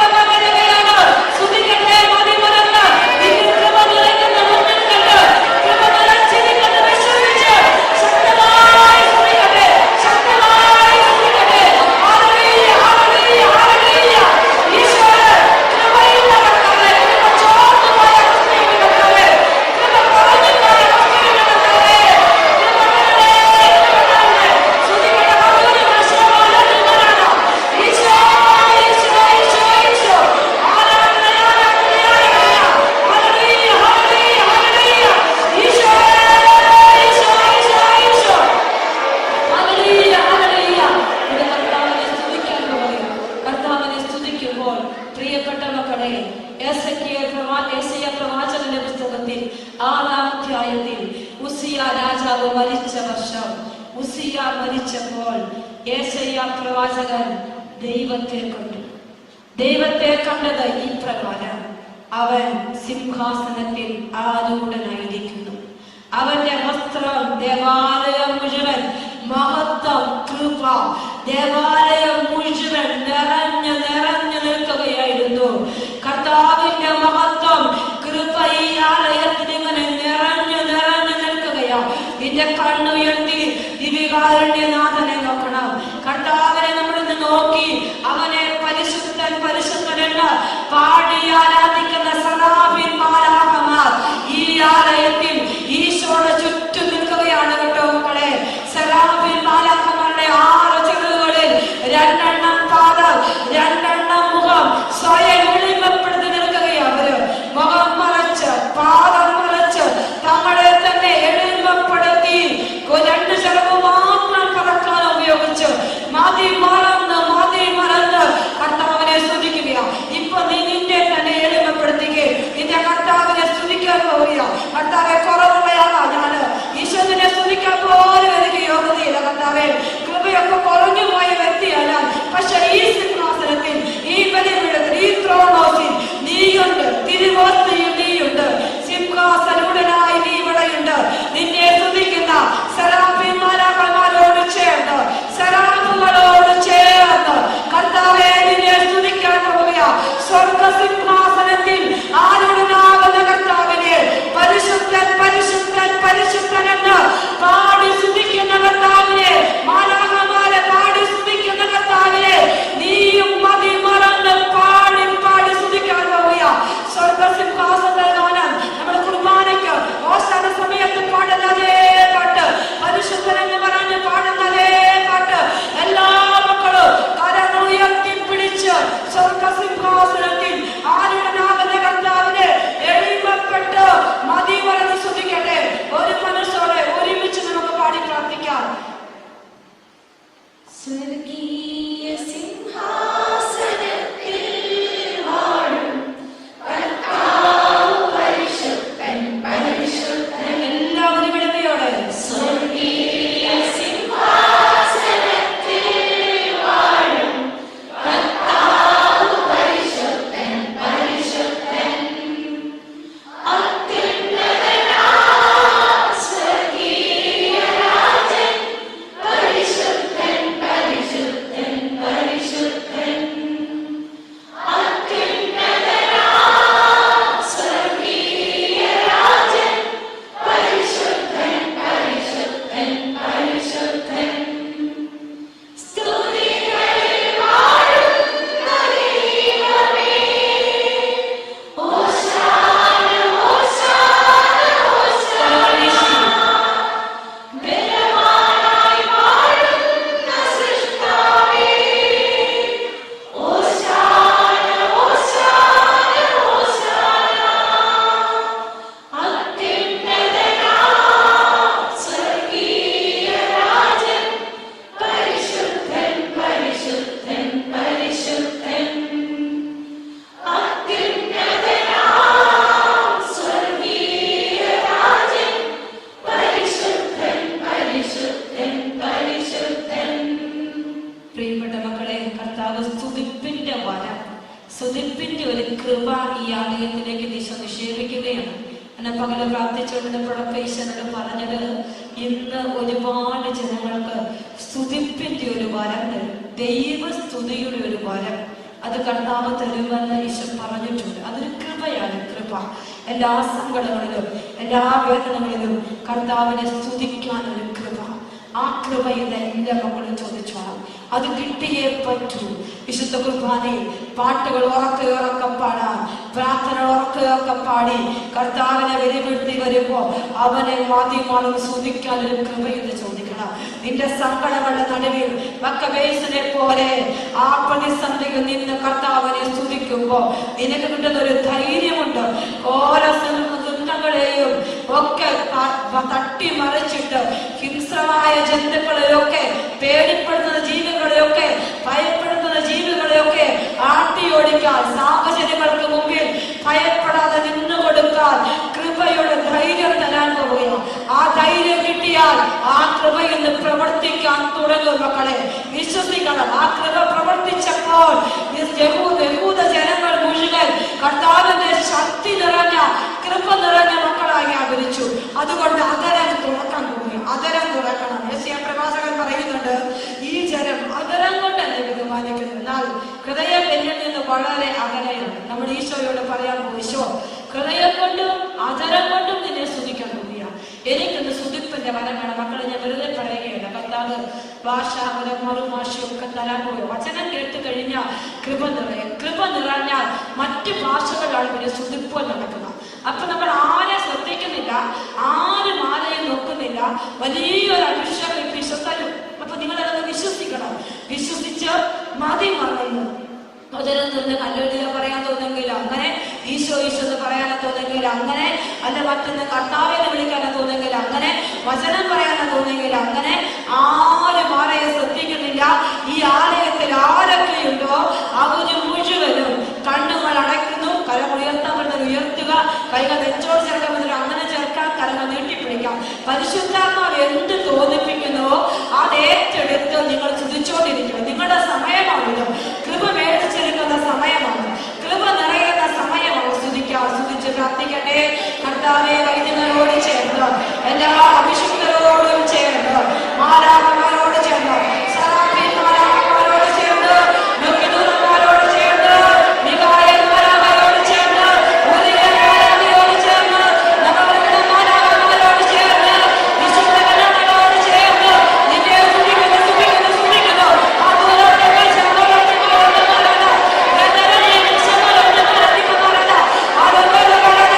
ശക്തമായി സ്തുതികളെ നാമനെ വിട്ടുകൊണ്ട് സ്തുതിച്ചേ. പുതിയ ഭാഷ, പുതിയ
സ്തുതിക്കാൻ പോവുക. എല്ലാ സർവ്വജീവജാലങ്ങളോട് ചേർന്ന് സ്തുതിപ്പിന്റെ വരം ചോദിച്ചുകൊണ്ട് ധാരാളം മനുഷ്യ ഭക്ഷിച്ചുകൊണ്ടിരിക്കുകയാണ്.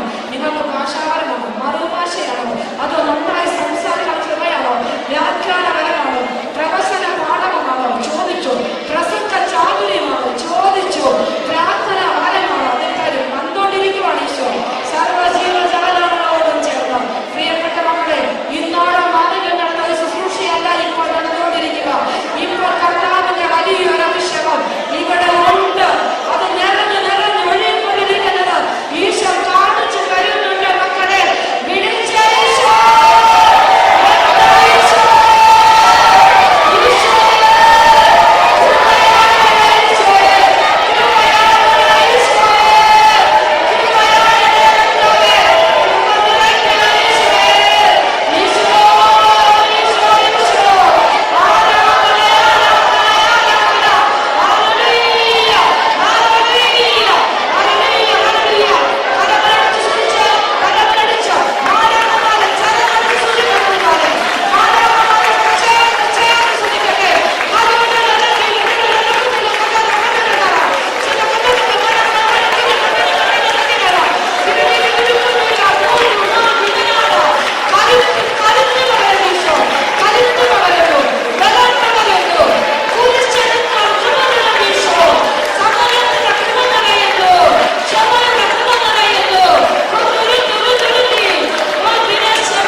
നിങ്ങൾ പാടി പ്രാർത്ഥിക്കുമ്പോൾ ജീവജാലങ്ങളും ഈ ദേശം മൊത്തം, നിന്റെ കുടുംബം മൊത്തം ഒന്നിച്ചു നിന്ന് സൃഷ്ടികളെ സ്തുതി കർത്താവിനെ ഒരുമിച്ച് നമ്മൾ പാടി പ്രാർത്ഥിക്കുന്നത്. നമുക്കൊക്കെ അറിയാവുന്ന ഗാനമാണത്.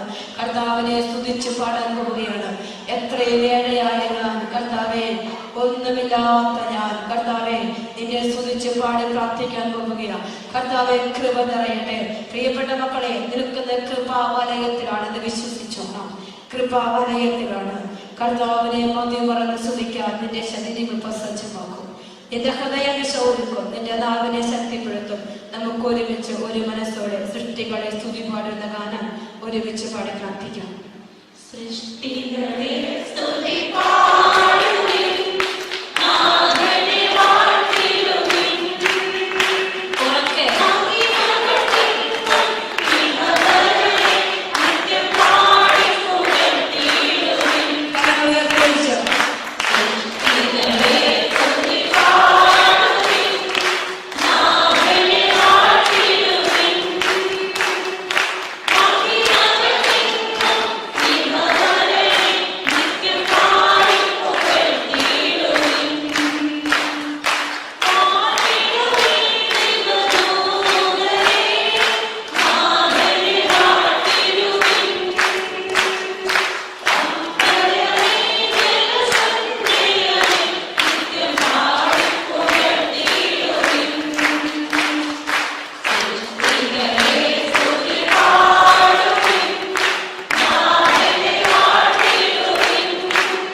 പ്രാർത്ഥിച്ചേ. ഹല്ലേലൂയ, ഹല്ലേലൂയ.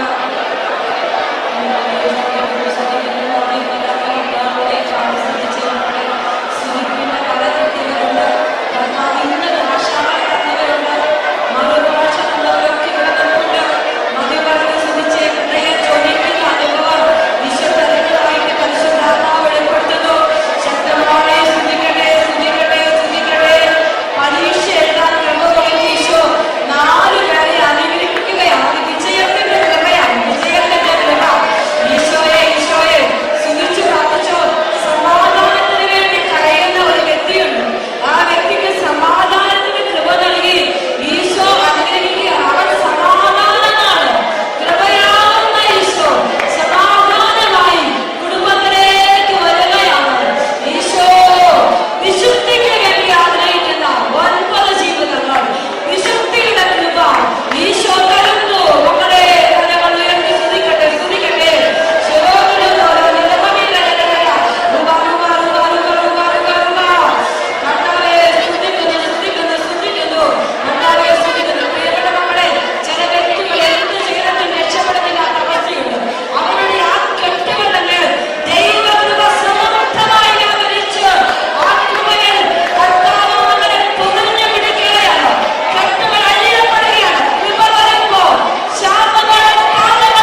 സാധിക്കുന്നവരെല്ലാം മുട്ടുകുത്തും.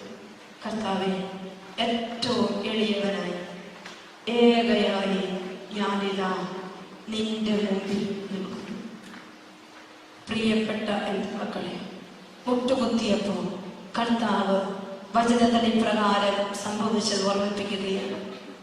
അബ്രഹാമിനെ സന്ദർശിക്കാൻ 3 ദൂതന്മാർ ഒക്കുമരത്തിന്റെ കീഴിലേക്ക് വന്നപ്പോൾ അബ്രഹാം അവരെ ചെന്ന് സ്വീകരിച്ചത് നിലം പറ്റെ താണു വണങ്ങി അവരെ തന്റെ വീട്ടിലേക്ക് ക്ഷണിച്ചു.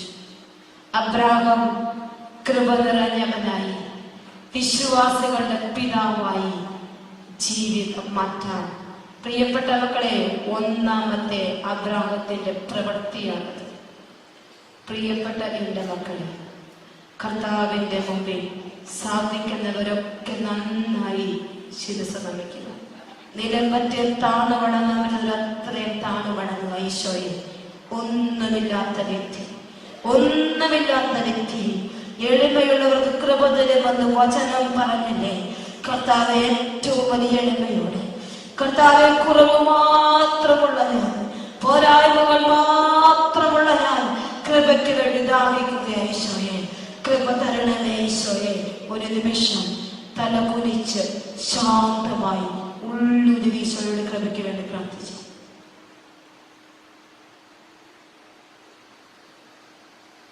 അവൻ നിന്റെ ശിരസിൽ കൈവച്ച് അനുഗ്രഹിക്കുന്നതായി മാത്രം നീ കാണുക. എന്റെ ഈശോ കൃപ നിറയ്ക്കുന്നതായി കാണണം. ഈശോയെ നന്ദിയുണ്ട്, ഈശോയെ നന്ദിയുണ്ട്. നമുക്ക് ശിരസ് ഉയർത്താം. ഈശോയെ ഉറ്റുനോക്കാം. എൻ്റെ ഈശോയെ, എൻ്റെ കുടുംബം, എൻ്റെ പ്രിയപ്പെട്ടവർ ഒക്കെ കൃപ നിറഞ്ഞവരാകണം. ആരേലും കൃപ നഷ്ടപ്പെട്ടിട്ടുണ്ടെങ്കിൽ ഈശോയെ അവരെ വീണ്ടെടുക്കാൻ ഒരു കൃപ എനിക്ക് തരണേ എന്ന് നിങ്ങൾ പ്രാർത്ഥിച്ച മക്കളെ, നിങ്ങൾ ഈ ഇടവകയിൽ വചനം കേൾക്കാമെന്ന മക്കൾ ഇപ്രകാരം പ്രാർത്ഥിച്ചേ.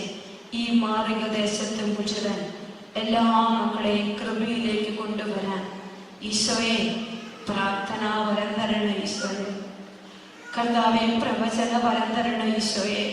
സ്തുതിപ്പിന്റെ വരം തരണ ഈശോയെ. അത്ഭുത പ്രവർത്തന വരം തരണ ഈശോയെ. വചന പ്രഘോഷണ വരം തരണ ഈശോയെ. മാനസാന്തരപ്പെടുത്താനുള്ള വരം തരണ ഈശോയെ. കർത്താവെ എനിക്ക് വലിയ വരങ്ങൾ തരണേ എന്ന് പ്രാർത്ഥിച്ചേ മക്കളെ. കർത്താവിനോട് പറ, പോരപ്പ ഈ ദേശം മുഴുവൻ എന്റെ ഇവിടെ എന്റെ കുടുംബം നീ ഇവിടെ ആക്കിയിട്ടുണ്ടെങ്കിൽ എന്റെ കുടുംബം, എന്റെ പ്രിയപ്പെട്ടവർ, ഈ ദേശം മുഴുവൻ, ഈ ഇടവക മുഴുവൻ, അടുത്ത ദേശം മുഴുവൻ മാറുകയിൽ ഇടവക മക്കൾ കൃപ നിറഞ്ഞ് ജീവിക്കാൻ തുടങ്ങുമ്പോ ആ കൃപാവലയത്തിലേക്ക് മറ്റു മക്കളെ കൂട്ടിക്കൊണ്ടുവരാൻ ഹൃദയത്തിൽ തീഷ്ണതയുടെ കൃപ തരണേ എന്ന് പ്രാർത്ഥിച്ചേ മക്കളെ. ഹൃദയം ജ്വലിക്കട്ടെ, നമ്മുടെ ഹൃദയം ജ്വലിക്കട്ടെ. ഹൃദയത്തിൽ വലിയ തീഷ്ണത വേണം. അതൊരു കൃപയാണ്, അതൊരു കൃപ. കാരണം ഒരു വ്യക്തി പോലും നഷ്ടപ്പെട്ടു പോകരുത്. ഈശോ 99 അനന്തരെ മാറ്റി നിർത്തിയിട്ട് ഒന്നത്തെ തേടിപ്പോയ ഒരു കൃപയുണ്ട് ഈശോയുടെ ഹൃദയത്തില്. അതുപോലൊരു കൃപ ഈശോയെ എനിക്കും തരണേ ഈശോയെ. നഷ്ടപ്പെട്ടവരെ പിടിച്ചു കൊണ്ടുവരാൻ ഒരു കൃപ തരണേ. എല്ലാ മക്കളും പ്രേക്ഷിത വരം ചോദിച്ച ഈശോയോട് ഒരു പ്രേക്ഷിത വരം ചോദിക്കുക. പ്രേക്ഷിത പ്രവൃത്തിയാണ്. നിന്റെ വാക്ക്, നിന്റെ പ്രവൃത്തി, നിന്റെ ചിന്ത കൊണ്ട് ഒത്തിരി പേരെ ഈശോ എടുത്തോട്ട് കൊണ്ടുവരുന്നതിന്റെ പ്രാർത്ഥന കൊണ്ട് അതിന് പ്രേക്ഷിത പ്രവർത്തനത്തിന്റെ കൃപ തരണേ എന്ന് പ്രാർത്ഥിക്കുക. ഈശോയോട് ചോദിക്കുക. ഒരു മകൻ ദൈവരാജ്യ വേലയ്ക്ക് വേണ്ടി ഉപയോഗിക്കണേ എന്ന് പ്രാർത്ഥിച്ചാൽ അത് ഈശോ തരും കേട്ടോ. ഈശോയ്ക്ക് ഏറ്റവും ഇഷ്ടമതാ. ഈശോയ്ക്ക് ഏറ്റവും ഇഷ്ടം സമ്പത്തല്ലല്ലോ ചോദിച്ചത്, അവന്റെ രാജ്യത്തിന് വേണ്ടി അധ്വാനിക്കാൻ കൃപ തരണേ എന്നല്ലേ ചോദിച്ചത്. കർത്താവേ നിന്റെ പടയാളിയാക്കി മാറ്റണേ എന്ന് പ്രാർത്ഥിച്ചേ മക്കളെ. ഈശോയോട് പറ, ഈശോ ഞങ്ങളെ എല്ലാവരെയും ദൈവരാജ്യത്തിന്റെ കൂട്ടുവേലക്കാരാക്കി മാറ്റണേ. അധ്വാനിക്കാൻ വരം തരണേ ഈശോയെ. ദൈവരാജ്യ വിസ്തൃതിക്ക് വേണ്ടി അധ്വാനിക്കാൻ കൃപ തരണേ. ഈ പറയുന്ന ഓരോ കൃപകളും ഈശോ തന്നോണ്ടിരിക്കുവാണ്. ഈശോ പറയുകയാണ്. പ്രിയപ്പെട്ട മക്കളെ, ആരാധന ഇങ്ങനെ നടത്താനല്ല ഉദ്ദേശിച്ചത്, പക്ഷെ ഈശോ പ്രേരിപ്പിക്കുകയല്ലേ കൊണ്ട്. അപ്പൊ തീർച്ചയായും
ദിവ്യകാരുണ്യനാഥന്റെ ആശീർവാദം നമ്മൾ സ്വീകരിക്കാൻ പോകുകയാണ്.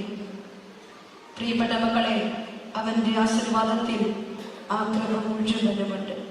ദിവ്യകാരുണ്യനാഥൻ നമ്മളെ ഇപ്പോൾ ആശീർവദിക്കും. കൃപയാൽ ജ്വലിപ്പിക്കണേ എന്ന് പ്രാർത്ഥിച്ചുകൊണ്ട് അവന്റെ ആശീർവാദം സ്വീകരിക്കാൻ നമുക്കൊരുങ്ങാം. ശുശ്രൂഷയിലൂടെ വലിയ അനുഗ്രഹങ്ങൾ നമുക്ക് നൽകിയ കർത്താവ് അവിടുത്തെ കൃപാവരങ്ങളാൽ നിറച്ച് വിശുദ്ധമായ ജീവിത വഴികളിലൂടെ നമ്മെ നയിച്ച് സ്വർഗസൗഭാഗ്യത്തിന് അർഹരാകുകയാണ്. സഭയോട് ചേർന്ന് വൈദ്യത്തോട് ചേർന്ന് നമ്മുടെ മുന്നോട്ടുള്ള ജീവിതം നയിക്കുവാനുള്ള ആഗ്രഹത്തോടുകൂടി നമുക്ക് അവിടുത്തെ ആശീർവാദം സ്വീകരിക്കാം. പ്രിയപ്പെട്ട സിസ്റ്ററിനെയും നമ്മുടെ കുടുംബാംഗങ്ങൾ ഓരോരുത്തരെയും നമുക്ക് സമർപ്പിക്കാം. പ്രത്യേകമായ കാലഘട്ടത്തിൽ ദൈവത്തിൻ്റെ വലിയ കൃപ ലഭിക്കുന്നതിന് വേണ്ടി യുവജനങ്ങളെ നമുക്ക് സമർപ്പിക്കാം. കൗമാരപ്രായക്കാരായ കുഞ്ഞുങ്ങളെയും പ്രത്യേകം സമർപ്പിച്ചുകൊണ്ട് തെറ്റിൻ്റെ വഴികളിൽ നിന്ന് ശരിയുടെ വഴികളിലേക്ക് കൃപ നിറഞ്ഞ ജീവിതങ്ങളുടെ അവസ്ഥയായി മാറുവാൻ കർത്താവെ അനുഗ്രഹിക്കണമെന്ന് പ്രാർത്ഥിച്ചുകൊണ്ട് നമുക്ക് അവിടുത്തെ അനുഗ്രഹം യാചിക്കാം. പരിശുദ്ധ ശരീരത്താലും വിലയേറിയ രക്തത്താലും പാപത്തിൻ കറകളിൽ നിന്നും മർത്യനു നീ മോചനമേകി.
ഈശോയെ